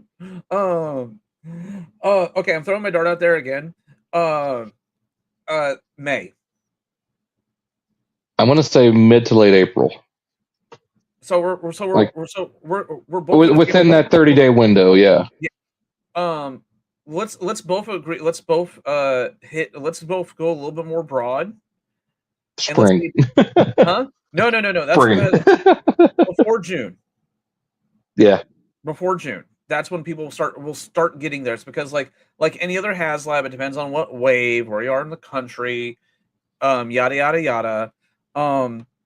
Let's say before June is when we'll see people start. I know that's super broad, and that gives us like an additional like what 2.5 months. Yeah, 2 months. But we kind of do want to cast the widest net possible. But my prediction is that we will start seeing people either they'll start shipping or the vast majority of people will have their stuff before June. Yeah. Watch you say that, and then tonight I go to check my FedEx, and it'll say I have a shipment coming from was it Chino, California? No, it'll be even worse. It'll be like as soon as we get done with the podcast, it'll be like a TFW is like, yeah, some of the first emails have come out confirming his shipment. Like, fuck. I mean, we're still technically right. I mean, yeah. I was watching. So last night before bed, Daniel Ross, if you know who that is, he was the live action video game version of Starscream. Yeah, I follow him on TikTok. Yeah. He was doing a live last night, messing with Victory Saber. I don't know if he's getting Laukaiser, but he does. He did say he does have a Deathsaurus, so he might be getting this. What do you want? I weirdly found out. I found his TikTok because of his Unicron transformation video. I'll have to look for that. Yeah, I came across him just because of that video, and then I'm like, okay, this. And at first, I was like, okay, this guy's kind of funny, and I started watching him because of all that. And it wasn't until like a month later when I discovered, like, oh yeah, he was currently at the time the official voice of Donald Duck. I'm like, I'm sorry, what? And Lucky the Leprechaun. Yeah, and Lucky the Leprechaun, and then Starscream in the first live action movie, and I was like, game. Oh, live action game. My bad. And again, I'm still kind of like, what? Yeah. People kept asking him to say quotes as a Starscream in Donald's voice. He's like, sorry, I can't cross those streams. Nope. It's a legal thing, and people need to understand that. Yeah, it's like when you're an official artist, and I'm using that term very broadly here. For an official franchise, you can't do anything in that style. Like for example, there's an infamous clip out there of an artist telling people that artist couldn't draw Digimon, and that's how people found out that artist was starting to draw Digimon cards. Oh. So part of the agreement is that they can draw whatever they want. They can't just draw. They can't draw official Digimon because they're contracted to do it only for the Digimon card game. So I was like, oh, okay, fully understand, full respect. Yeah. Also, huh? Oh no, never mind. Sorry. You good? Within the past, last week, I think, Evan, one of the designers for Studio Series, one of the main designers for Studio Series, put up his video for Laukaiser, and he did explain at the beginning that they've been unable to do any of these videos with the earlier engineering pilots and samples due to convention touring over the past year, as well as the move from Rhode Island to Boston. This has been the only chance he's been able to get for this. I mean, that is fair because like Hasbro's been headquartered in Rhode Island since like the fucking beginning. So that's like you living in the same house for all your life just to find out. Yep, we're moving. Right? Yeah. And we're not moving down the street. We're moving like a state over. Right? Yeah. I'm trying to do my best Skeletor or what, if you're not catching the vibe of it. Oh, I thought you were saying right. No, what? Right? Well, just the way it came out, it just sounded like right. No. And I get it now. Yeah. It's such a massive move. So that does explain a lot, especially when it's a corporate move like that. Mm-hmm. And like when you made your headquarters a somewhat museum to yourself, you're going to be moving a lot of shit. Yeah. But he did show off that the instruction manual this time is not a roadmap. Thank God, it is a booklet. It's kind of like it's like the Unicron book. Yeah, which they should have done this with Star Saber and the last three. I don't know why they went to the roadmap instructions because those are just awful. They're a mess. You end up with creases. Well, I know, but it's supposed to be a premium product. Like that's my issue with it. Even premium products would still take shortcuts. But yeah, the first tray is the stand and the nunchaku pieces. The next one is the three jets with all the breastmasters. I'm just going to call them what they are, the breastmasters, as well as Kill Bison's turret. I'm sorry, that's so just like childlike me. Where are we? We're the boob force. We are literal boobs. Okay, I'm sorry. Oh my god. I know, little kid me just popped out for a second. I'm sorry. The next one is Death Cobra and Drillhorn. And then the last one is Jaguar. I know the official box says Jaruga, but I always just called him Jaguar. I think that's his actual Japanese name. Hasbro was funded in December 6, 1923 as a textile remnant sale company. Oh, wow. They would sell that for the next 2 decades. The company expanded to produce pencil cases and school supplies. It wasn't until the invention of Mr. Potato Head in 1954 that what was it? Hansfield Brothers' first popular toy was Mr. Potato Head, which the company purchased from George Lerner in 1952. In 1954, the company became a Disney major licensee. Another toy company that got started doing something else, and then like the 50s and 60s, went, hey, yeah, let's make toys. Yep. Man, showing off all the members and their transformations. Now, granted, the transformations are very simple, but they look a lot better quality than some stuff we've been getting lately. I don't know why they haven't been showing off the plugs as much. The plugs into the stands.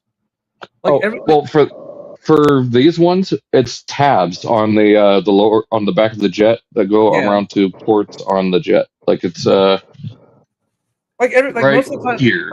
Yeah, but I'm saying like the most of the time we've been seeing these bases, it's just been the bases, and I think there's only like one additional picture out there, one of the bases together and all 6 of them on their bases, but that's it. And even that picture is not heavily used anymore.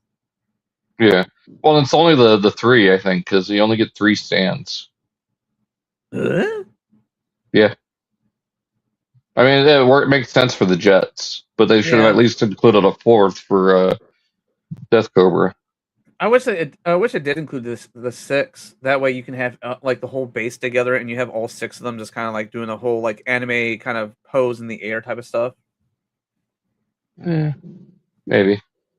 Here he is compared to.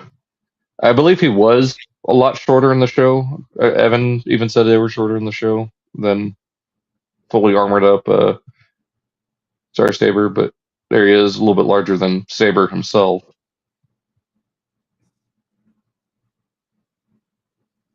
I cannot wait for this. It is super exciting. I'm going to end up paying a premium. This sucks. This is the first one that I am now 4 out of 5. I think that's still a good batting average for HasLabs. Mm-hmm. I know I still want it. I still want to like it. It's going to look kind of weird to have Destours and Victor Saber and not have this dude. Yeah. I know my wall that's already creeping at is already looking at me from around the corner. Like, I know you're going to hurt me later. I'm like, yeah, we both know this is coming. Like those memes of the monkey puppet. Yeah, it's like facing the in-laws. We got to do it. Skyhawk looks really good. I love that kind of pinkish. It's not really pink, but it's not. It's somewhere between pink and red, but not quite magenta either. It's that weird like hot pink. Yeah, it's one of those like weird faded. It's a lightish red. It's one of those weird color spectrums where it's either red or pink, but it's both at the same time. It's weird. And also neither. It's both and neither at the same time. Yeah, it's both a blend. It's neither, and it's one or the other. And you got Death Cobra. Love the helicopter mode. I've always loved the Hind helicopter, and that's supposed to be what he's based on.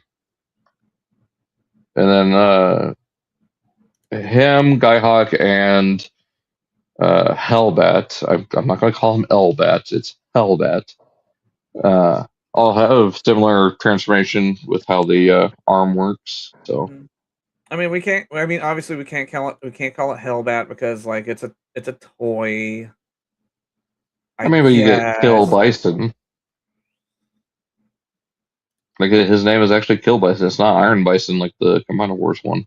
No, it's so like it's part of the weird naming nomenclature we have here in the United States, where like acts of violence now are okay to be named, but like if you mention anything like hell or devil or Satan in a kid's toy, it's still seen as like, no, we can't do that. Like, but this is a premium product that's like made directly to collectors. Like, why? Oh, never mind. It's toy laws. Yay. Evan did mention with the legs on the Jaguar Breastmaster that instead of being red, they use the same injection mold that they use for Skyhawk. So they're going to be that weird kind of pinkish color. It doesn't bother me at all. Like, as long as it looks good in hand, I don't care. So they did what they could without having to paint it. I am not being picky. Because I am not being picky mostly because I do not have an attachment to these characters. I am just getting them because I want to complete my set and they look cool. They look really cool. And he did mention how they've improved the designs for Drillhorn and Kill Bison for the arms. With Drillhorn, the treads flip back like on a hinge, kind of like Twin Twist just Twin Twist. Yeah. They just rotate back. So he also pointed out once you take off the Breastmaster, there's no Decepticon symbol on the chest because of the fact that there's not really room for one? Well, no, it's due to the way, because that inner chest section is also the knee joint for the Combiner. Oh, it's the ankle joint. Oh, no, yeah, it's the knee. Okay, yeah. Yeah. So the plastic type and where it has to go, they weren't able to get it. And that's another thing we Okay. constantly forget. That's another thing we constantly forget as Transformer fans. You know, physics. And Yeah. yeah, it'd be cool if it did it, but it physically can't. We physically cannot make it happen in real life. So it's just suck. We just gotta deal. I mean, I can't say we just gotta deal with it. It's a fact of life. It's like some things you can't avoid, just like paying taxes. It's just you're gonna have to do it. Just as much as you whine and groan and complain, we still have to do it. You still have to drive it. You still have to fill up your car with gas. You still have to eat. These are facts.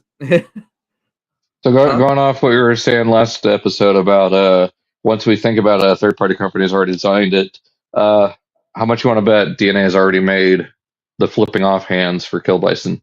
Oh, I bet you they already had the CAD. They already have the CAD models. They just went. It's another case of like I already Waiting think, for the measurements.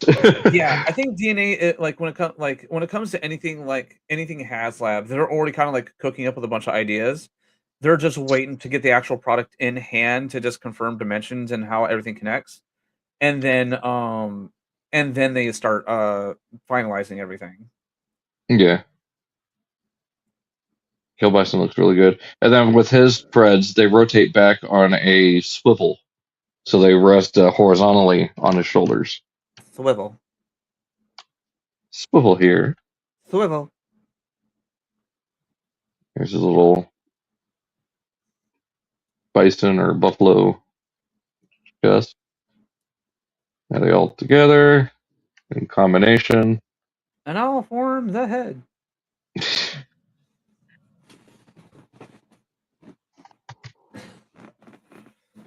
I know weird. Okay, so I know weirdly enough, like when they start announcing that in Voltron, I know it sounds lazy, like he's just making the head, but then when you actually watch the combination in general, it is a little bit more Involved. it's a little bit more involved because like the Black Lion does more steps in the toy and they only show it like a few times in the show, but like it still transforms on its own, but it's still less steps. It's still it's either no, it's about the same steps as everybody else because you extend out the wings, you fold up the front legs, you push the front legs back and you squish them in, and that's it. Mm-hmm. You extend out the back legs. The feet, you turn the head up, you turn the head up, you fold in the legs. The arms, And you retract the tail. yeah, and then you track the tail. And in the arms, you fold the feet up and you extend the body and you move the tail to be the shoulder joint. Mm-hmm. So he's still doing stuff. He just says, and then I'll form the. Yeah. I mean, it's doing more. The Black Line does more than the Black Dune Buggy does. Yeah.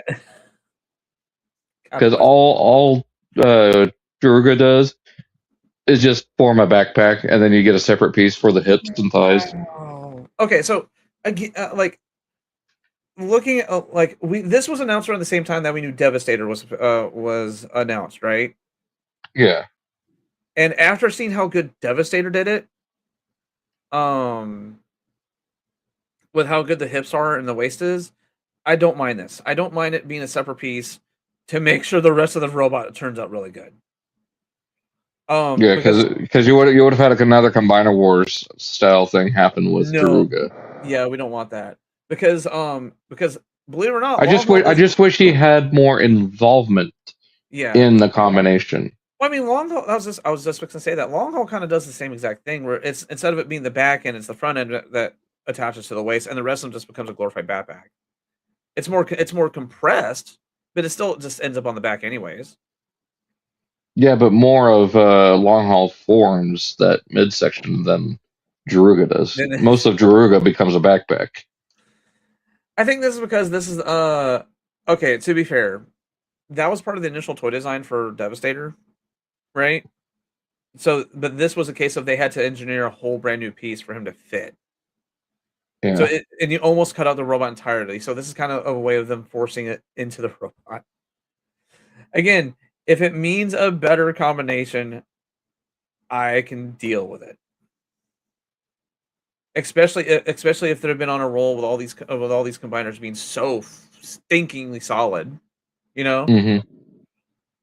Although, and then I I mean, I can agree with that, but then you get into stuff like what MMC is doing.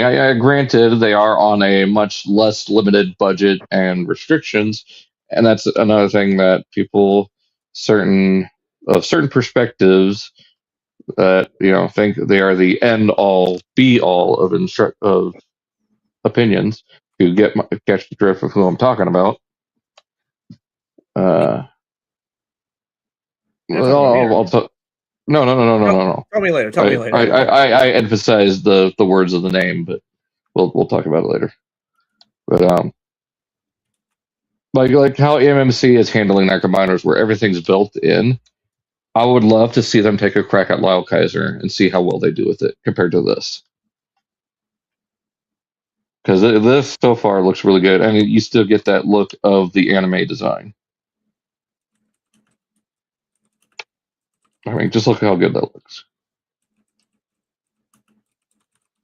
Granted, yes, the robot modes are a little bit compromised. It's not as bad as the initial prototypes looked. Nowhere near as bad. Because we always have to remember that the prototypes can always be altered, and that's more of a proof of concept. Because a prototype just basically means that it's at a point and they can show it to the public. And anytime they can go, okay, well, as time's going on, we realize, oh, we can do this and we can do that. Oh, someone pointed out that this is happening, so let's fix that. It's also a good way for them to get good, fresh eyes on it.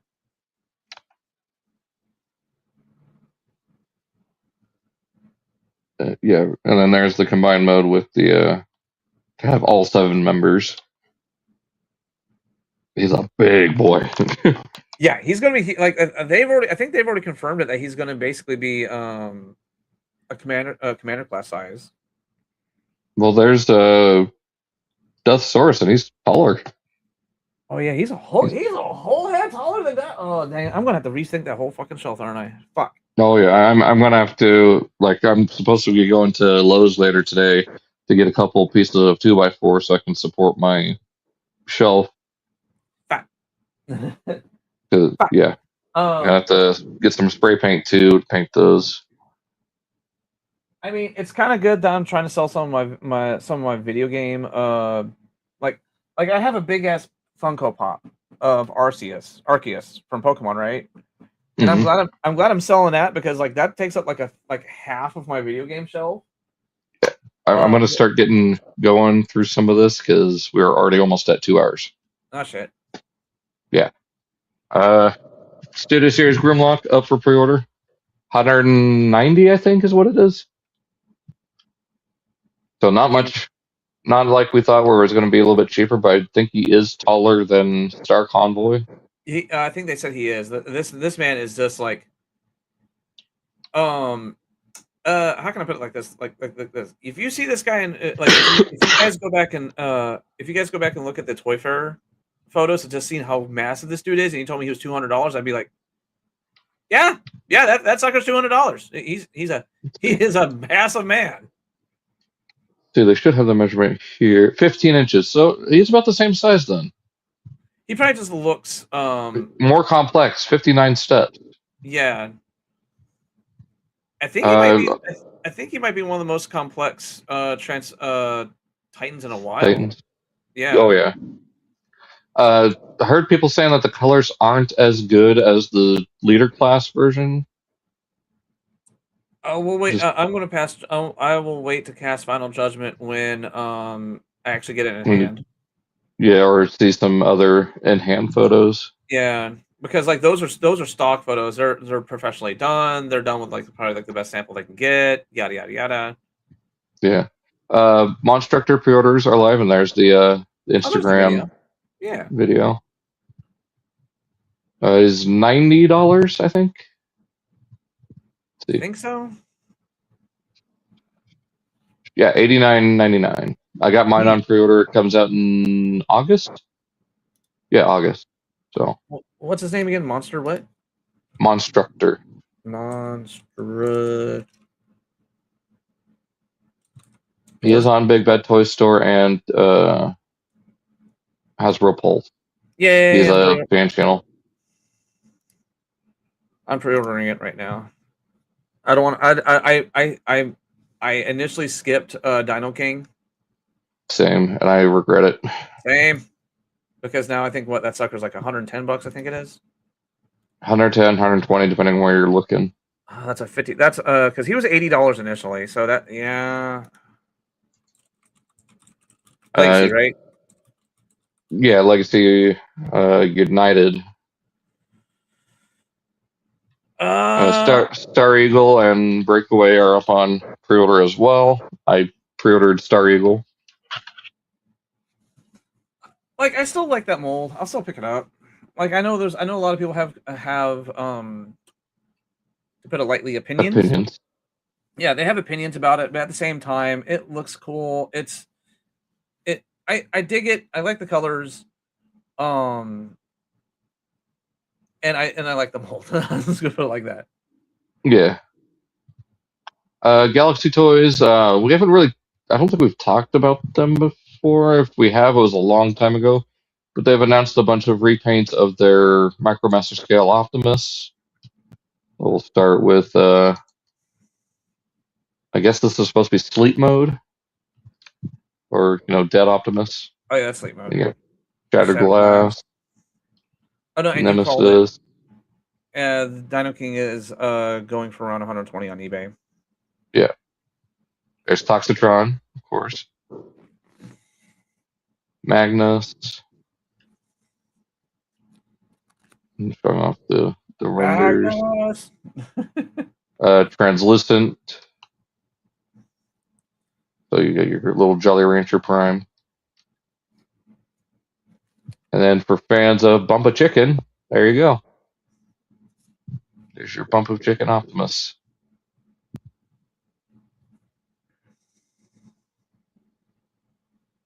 Kind of like they did with the Earthrise one a couple of years ago. Okay, so there is that. And then we got. Oh yeah, there's more pictures of this in the next tab, but exclusive to TFcon. This is their Fans Hobby Triggerman. I believe it's supposed to be Falcon from the Predators, but we'll get more into that when we get to the TFcon slides. Speaking of TFcon, we got the custom class figure, which is based on Batgirl from Batman the Animated Series. And which animated series? Are we talking about like OG 90s animated series? I think so. I think that's where the colors are based from. Like it's just purely colors and the head sculpt. Yeah, I mean, I can see it. I think it's just supposed to be like Batgirl, just in general. Yeah, because I can see. I saw that a mile away. It was Batgirl, but I was like, couldn't tell from what. It's fine. The homage is there. Yeah. Speaking of homages, the color scheme just gives a lot of Transformers fans who know bad. Was it PTSD? I don't know. This is MMC Sunder based on the Kiss Player's character. All you had to say was Kiss Play. Yeah. That's all you had to say was Kiss Play. That's what I was going with the pink. Yep. But, I mean, as a character, he looks really good. I mean, yeah, as a toy, it looks good. It comes with a little microphone that you can use with Rosanna. And this is a exclusive to Toy Dojo and ages 3 and up. It is up for pre-order. I think it's like $80 because that's how much the MNC tapes go for. Sheesh. But it's just a repaint of the Laserbeak mold that's been out for the past few years. And it was packed at the convention. It was packed with another TF Source Make Toys Seeker. This one I do want, but I don't know if they have any more because it went up on TF Source and then immediately sold out. So I don't know if there's like more in stock or what's going on with it. It's one of the only ones recently that's sold out. But it is Action Master / Shattered Glass Thundercracker. I was just gonna say, is like you don't hear about third-party stuff usually selling out, especially selling out in like almost instantly like that. It's like, the fuck? Yeah, I think a lot of people were wanting this because A lot of people love this color scheme, myself included. I don't see Hasbro doing anything like this unless they do a ton of paint. Yeah. Oh, so that's for the TFcon slides. We'll switch back to that. All right, so getting into the slideshow, a lot of this we kind of already talked about, so we can skip some of it or just breeze through it. So yeah, they did show off the colors. This was a 2-pack at the convention, so you can either get them out like this at the convention, limited quantities, or you can get them separately. Mitigate, they're doing a green Last Night Drift. I don't know what it's a reference to, unless it's supposed to reference Bunzytron. I think it's. I kind of like the removal, the missing logo. I think they include it, but for photos they can't. They have to take it off. Yeah. Ooh. Yeah, those are really stickly. That's right. Oh, there it is on his chest. Yep. I think that's the one they can't remove because they're not really technically showing off the car. Yeah. You guys don't understand how hard it is for me not to dive into third-party movie figures. Well, especially with ones that transform as well as Mitigate and Unique Toys does. Yeah, it's because it's. I'm not impressed when it comes to G1 toys anymore because it's just like how like I hate to keep using the phrase, but it's like you can only make a box turn into a box so many times before you go, okay, you're not really doing it. You're not doing anything fantastical. But then watch them to make a car turn into that and then hide everything. Oh yeah, that shows more. That's more engineering prowess. Yes, that shows a skill level right there, rather than because like you can easily hide the car parts in boxes, right? But then when you have to make them physically move into like the area like his knees, and you don't know how they get there, and you don't know if they're the front or the back, you're like, all right, I was like, I like you, and I want you. Moving on, we got Rising Force. We kind of talked about this before, the Fall of Cybertron, Combaticons.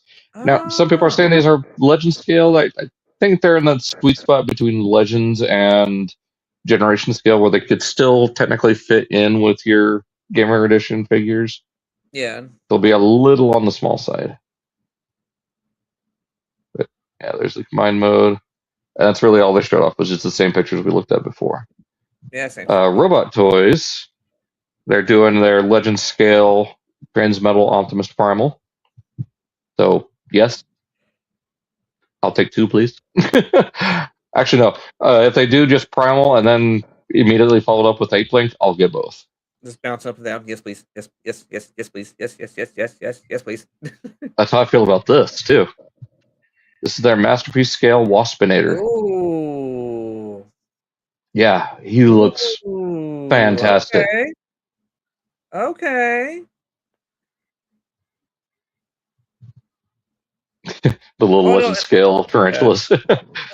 At first, it's like, okay, we got basically just toy recreations of like the main cast, but no, that's like when you have stuff like this right here. Yeah, and they're not too expensive either. I mean, granted, yes, third-party prices. The Scorponok was about 115, 120, I think, when he came out. So not bad for the scale. And then I think Waspinator will be about that same range, about 130. But everything, like the articulation, transformation, plastic quality, it's amazing. There he is with the MP and then the Scorponok that they did last year. I still need to get that Scorponok. I am kicking myself so hard for not getting him.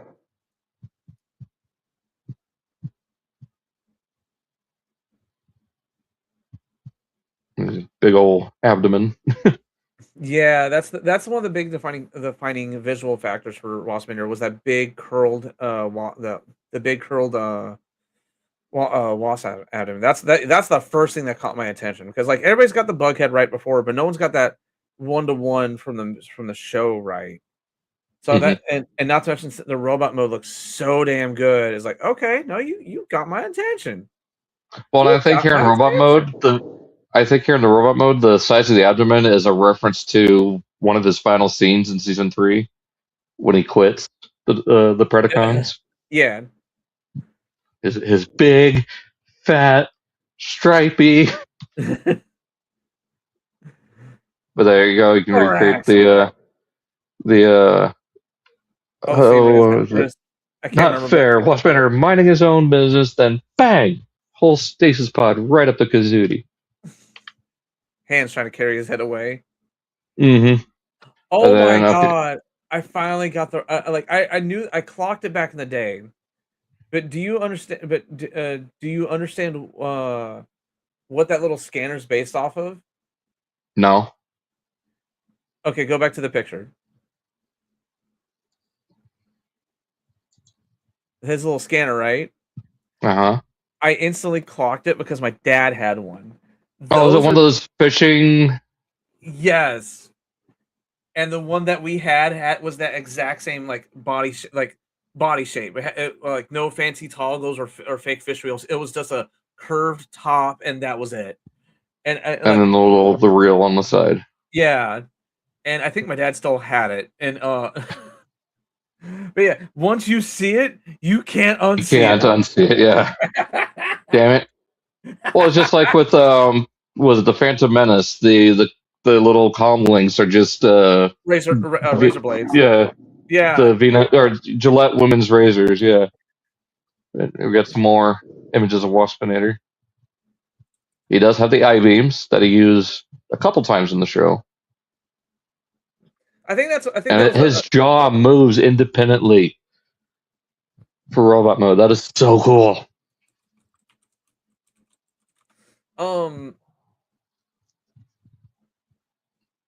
What was it? I think what was it? I think they said it was an anime trope where only bad guys use eye beams. Mm-hmm.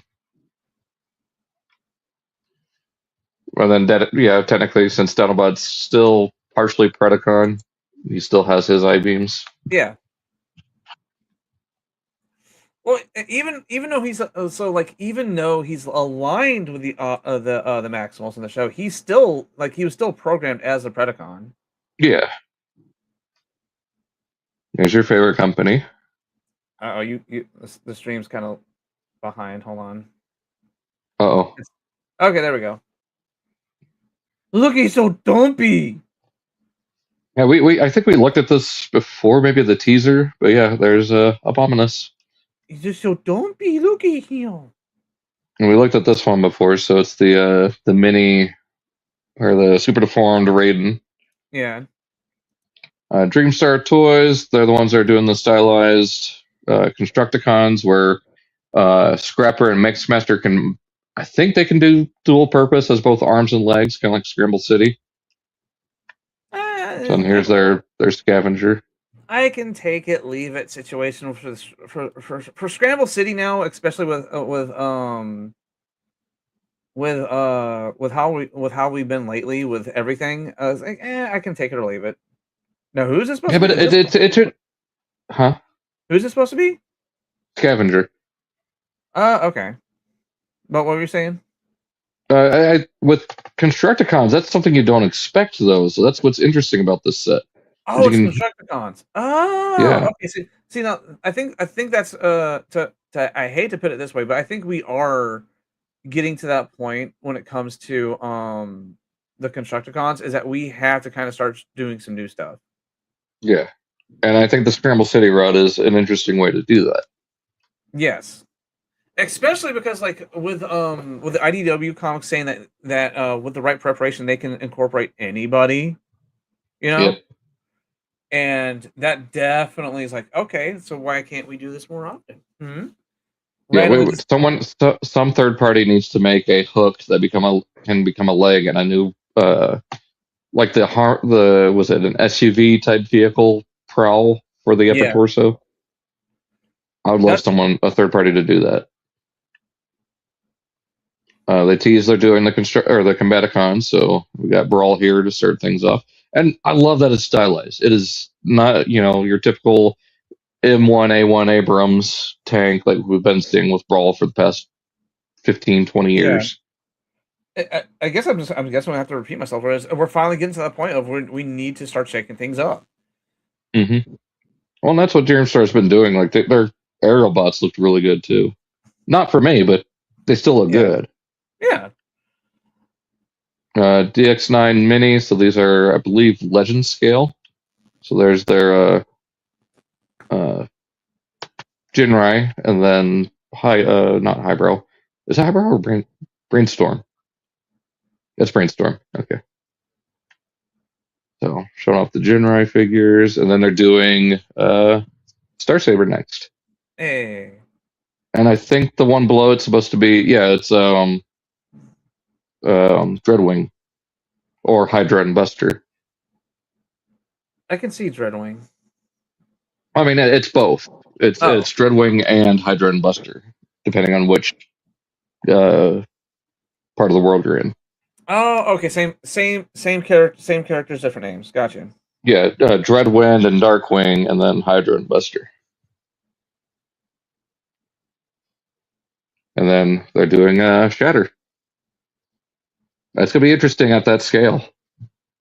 Like how you're gonna get both of those into one robot. Yeah, so because accurately. the last triple changer, what was it? It's not is it Shatter? The red one from Bumblebee. Yeah, it was Shatter. It was Metagate, I think, that did her. Yeah, that was like that really it was the really big third party one. It was big, but at the exact same time it hid everything. Mm-hmm. It was I remember Jobby did a video on it.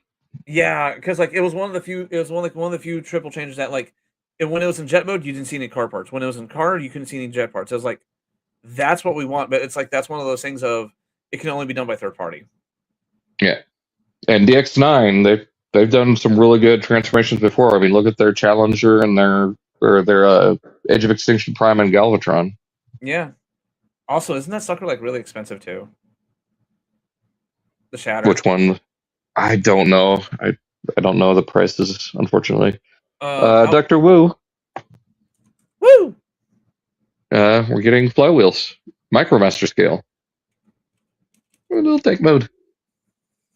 I need to get a new one. The hinge on the elbow hinge on mine broke. Oh. Damn pins. I keep forgetting that his jet mode's a phantom. Meep.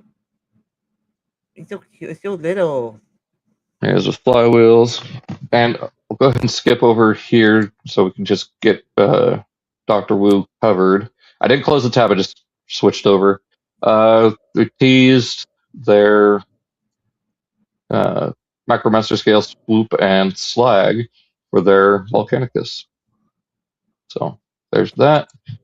And then getting back to their flywheels, they're also doing a Shattered Glass version, which is Slam Dance. So you can have that as well. I think I like the Slam Dance colors a little bit better than flywheels. I like them equally. Just nip that argument in the bud. Oh, what was that? So, okay, so tell me that company again. That was the Shatter. Metagate. Metagate. META. Metagate. Metagate. Okay, Metagate. And what was the name of it? I don't remember the name. I just know it's Shatter. Red Fantasy. Red Fantasy. I guess. It's kind of I'm confirming, but also telling you because it was as soon as I typed in Metagate, it was the first search result that came up. Oh.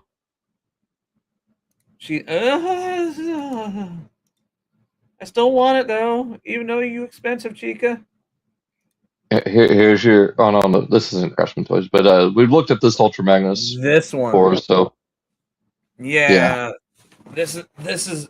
I said it before. I'll say it again. Like in the office, he looks like Prime. On the field, he a On the one-man field, army. you dead. Yeah. Did you see him? Yeah, you're not gonna see him for long. Great. 01 Studio, same company that did the Unicrons and Primus. This is their broadside, and he's a big one. He's a big boy. There's the aircraft carrier mode, which looks really good. I mean, it's an aircraft carrier. It's kind of hard to. It's Well, I kind of mean, hard. just in general, it looks good. Like, you know, this is the first one we've seen in a while from any third party that's not like Legend scale. There's the jet mode, which honestly looks really good for the jet mode too. Like, that's rare for broadside, is to have a good looking jet mode. I mean, it is just a box with wings, but I mean, it's better than recent iterations. Looking at you, Titan's Return. The only thing I can say is that it's G1. It's a box. Yeah, but how do you feel about these boxes? This is Magic Square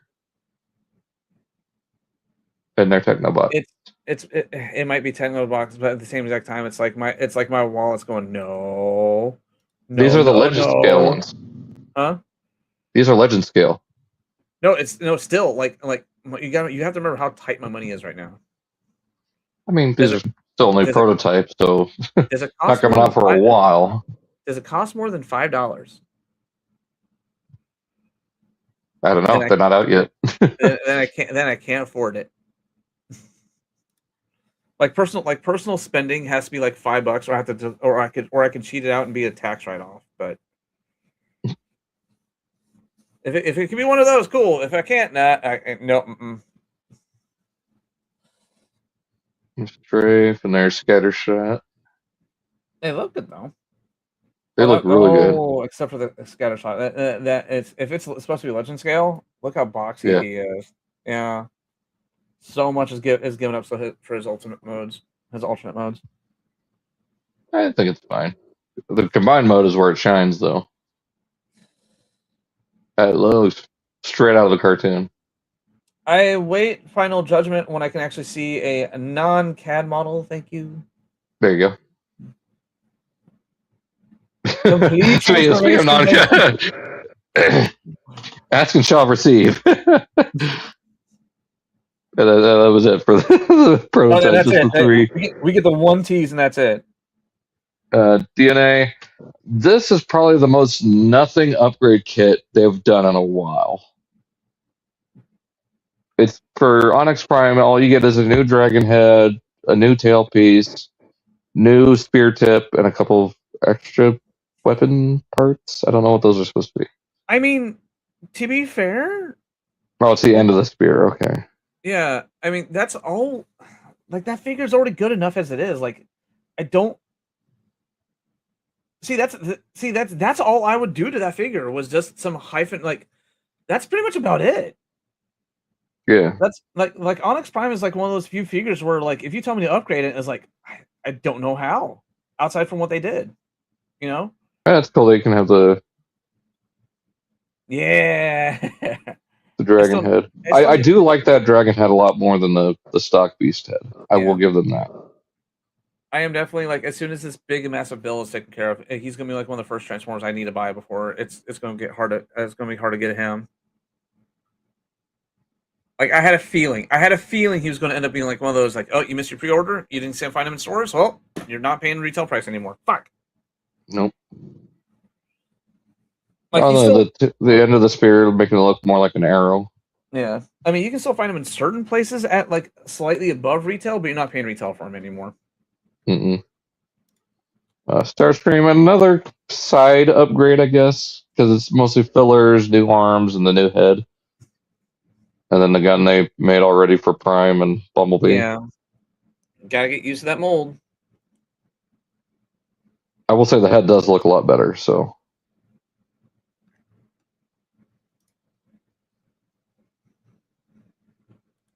It's just, those couple filler parts.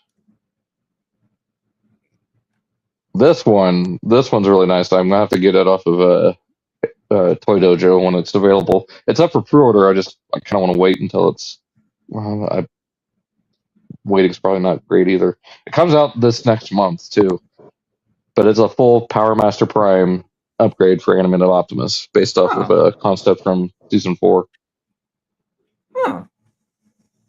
And it does give him the G1 coloring for the trailer, which I do like. That big ass helmet. And then for the truck mode, the chest plate forms the God Bomber vehicle front. So that actually looks really good. You get the visor included with it. You use the rifle as the shoulder launcher from God Jr. Yeah. And then, okay, so we'll move on to more DNA. They, at the just a few days ago, actually, announced the Nemesis Prime animated upgrade, and I think this looks even better. Just paint it black, add some red and teal, and it's a hit. Yeah. Like the weaponized truck mode like that, that's sick.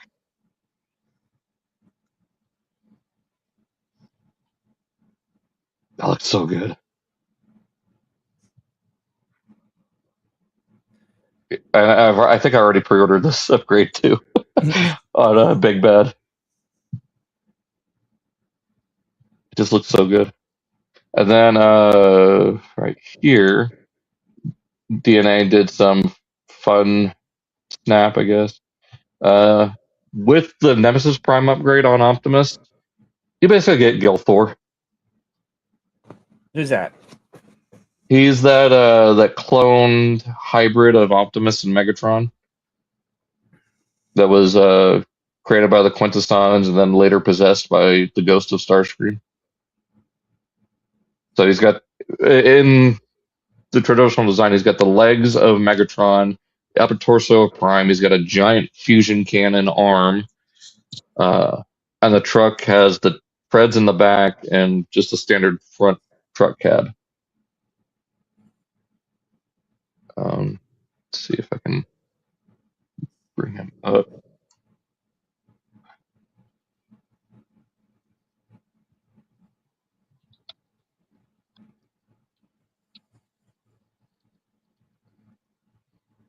This guy. Oh. It kind of looks like that with those upgrades on it. Yeah, I can see it. Oh, well, that is cool. I got sidetracked by fan art, and that is really cool for a Cybertron Gilthor. I like that. I like it a lot. We'll close that, and we'll finish up this third-party stream. We've got New Age.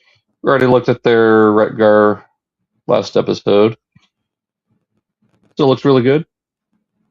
I don't think I have anything new to say about it. Fans Hobby. Okay, so here's their exclusive. This is Triggerman / Falcon from the Predators. So finally completed all the G1.5 Predators. Now let's finish up the Turbo Masters because they've already got a Thunderclash out of their Power Master Prime. Yeah. The jet mode looks really cool. I do dig that quite a lot. And it still has a combination because these are all based on the Hydra Buster, Darkwing Dreadwind mold. And they also announced their Power Lynx Jetfire, which it looks really good in these colors. And then, of course, combined with Magnus, with 2 Magnuses, you got the Armada Universe Magnus and then the Energon Magnus. So that looks sick. Fantastic model. This is like a sister company of Fans Toys. So this is their Prowl, which they're just calling Cop. How creative. Police car mode looks good. There's the Sideswipe and Red Alert. And then, yeah, there's Smokescreen, which we're just calling Smoke. It looks good. Looks like the cartoon model. And then Flash, which is Bluestreak.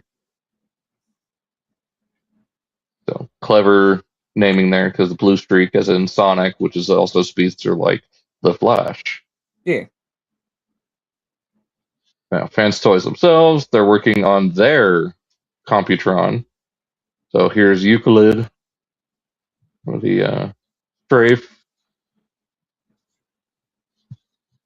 And then they've got the arm mode, which again looks really good. Way out of my budget, but I still think it looks good. Pythagoras, which is their nose cone.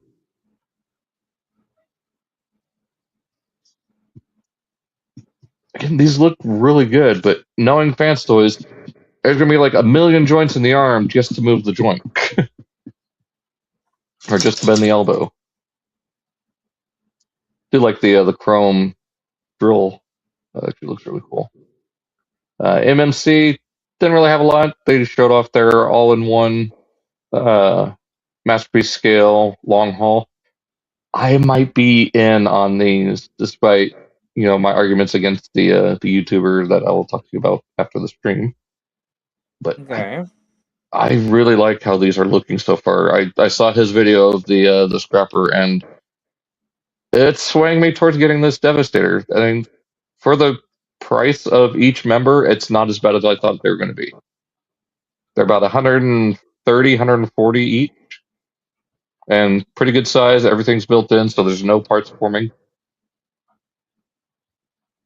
The wheels, they can collapse and expand between robot and vehicle mode. I don't know if you saw that there. So there it's compressed for the shoulder. Yeah. And you pull it out, and they inflate.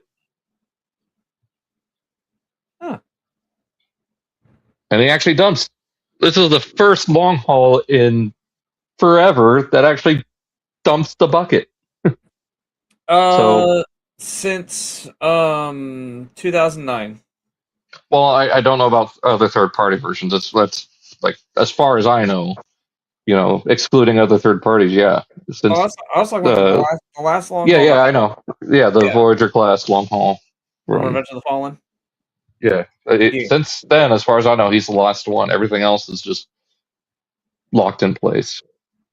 And there's the waist mode, and then the thighs come out of Scrapper and Mixmaster. So yeah, and then there's the connector joint for Hook. So yeah, I might be in on this Devastator. I like how you get the purple bucket for the backpack, like in the '86 movie, with how the panels strand set out. So clever. And here's their Deadlock. So Decepticon Drift. He looks really cool. All of his blasters and everything. There's the Sunder. We already looked at that. And they announced that they are going to be doing a Rat Bat. And another one I might be tempted to get. I would absolutely love it if they did Shattered Glass in 2 variant colors. Shattered Glass Rat Bat is basically Bruce Wayne and Batman. So for Bruce Wayne, it's brown plastic, or the brown bat, and then for Batman, it's more, I think, Silver Age comics where it's the blue. I cannot. Or like Brave and the Bold. Yeah. And then here's their God Bomber to go with their Stormbringer Optimus. So that's really cool to see. And that's it. So I don't know if we have anything else in the slideshow. Oh, we got one more thing here. Yeah, just this one thing I forgot to add it to the thing, but this is X Transbots. This is their version of Landfill, the Autobot Double Target Master dump truck. He's going to be a retool of their long haul with the combination stripped from him. They've done that with Scoop and Quick Mix, and they're doing it here with landfill. So it'll be a retool, but it won't have any of the combination features, which is kind of unfortunate if you ask me. Let's refresh real fast, see if anything has popped up in the last couple of hours. Nope, just Legacy Breakdown Reissue found at US retail. That's the latest anything. So I still have to complete my Superion. I keep on forgetting about it. I think that's also because he got shunned to like the bottom shelf. Excuse me. With Star Convoy. Yeah. So I keep on forgetting about him. I just like bare minimum, at least let me get the other arm. Oh, you still need Slingshot, huh? I still need 2 of them. I'm still missing 2 of them. Air Raid and Slingshot? I think so, yeah. The F-15 and the Harrier? I got the red and the gray guy. Okay, yeah. So yeah, you're missing Air Raid and Slingshot. You have Skydive and Fireflight. Which is funny, I got the later 2. I'm missing the starting 2.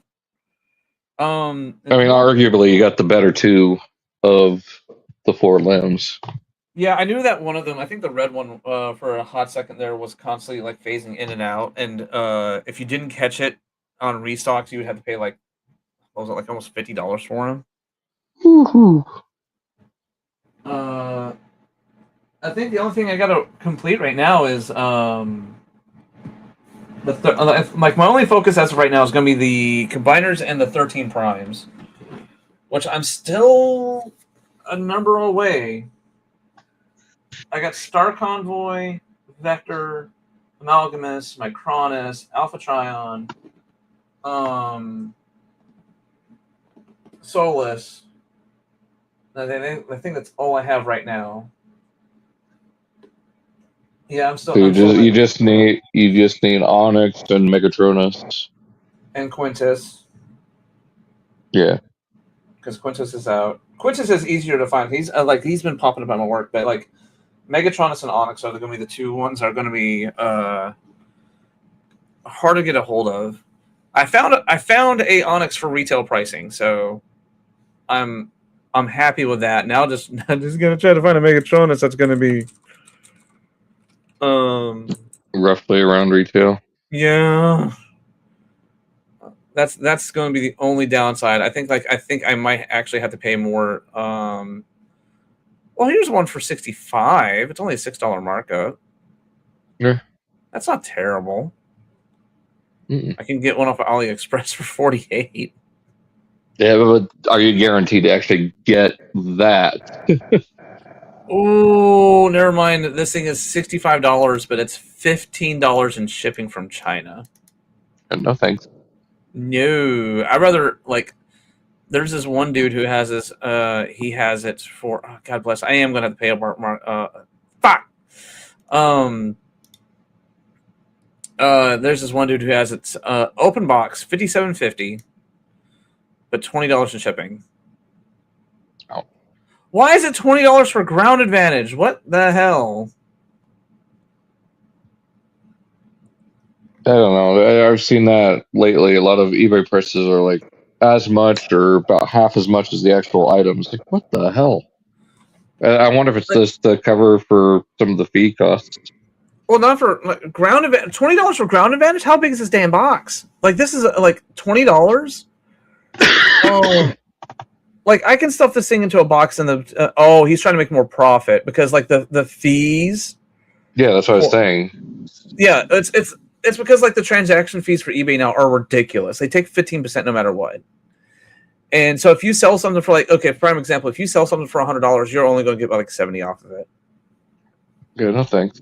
That's why whenever I make sales, it's always through Marketplace, Twitter, or conventions. Let's see. I'm going to try to find something that's not eBay. What's this? Cave Gamers? What the fuck is Cave Gamers? Sometimes you do want to check out these lesser known stores because you do want to check out these lesser known stores like these like random mom and pop shops in Iowa that might have it, because not only will they have it for cheaper, but also the shipping might be cheaper too. Yeah. Like they have it for $68.89.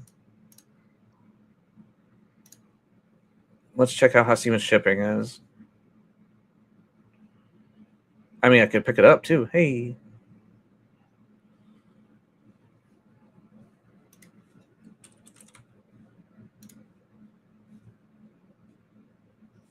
Oh no. Email me the code instead, please. I don't have phone service.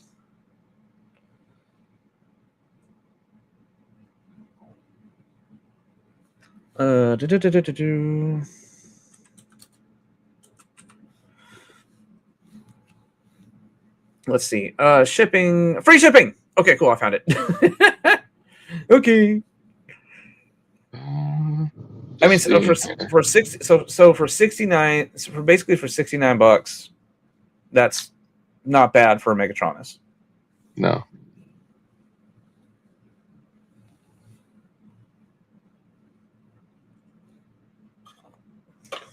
But I think that's probably a good place to end it right there. We've been just a little over 2.5 hours and covered a lot. And he broke his speakers, everybody. Good night, everybody. I stood up and bumped the TV tray and Legend fell over. He's got a really weak ankle, so I gotta tighten that up somehow. And I have to. Billy. What the heck? Okay, no. That's a troll. No. Oh no. Okay, that's a troll. That's a troll. There we go. Bye, Felicia. Anyways, I don't mind light trolling, but when it's stuff like this, instant like that, it's like, guys, come on.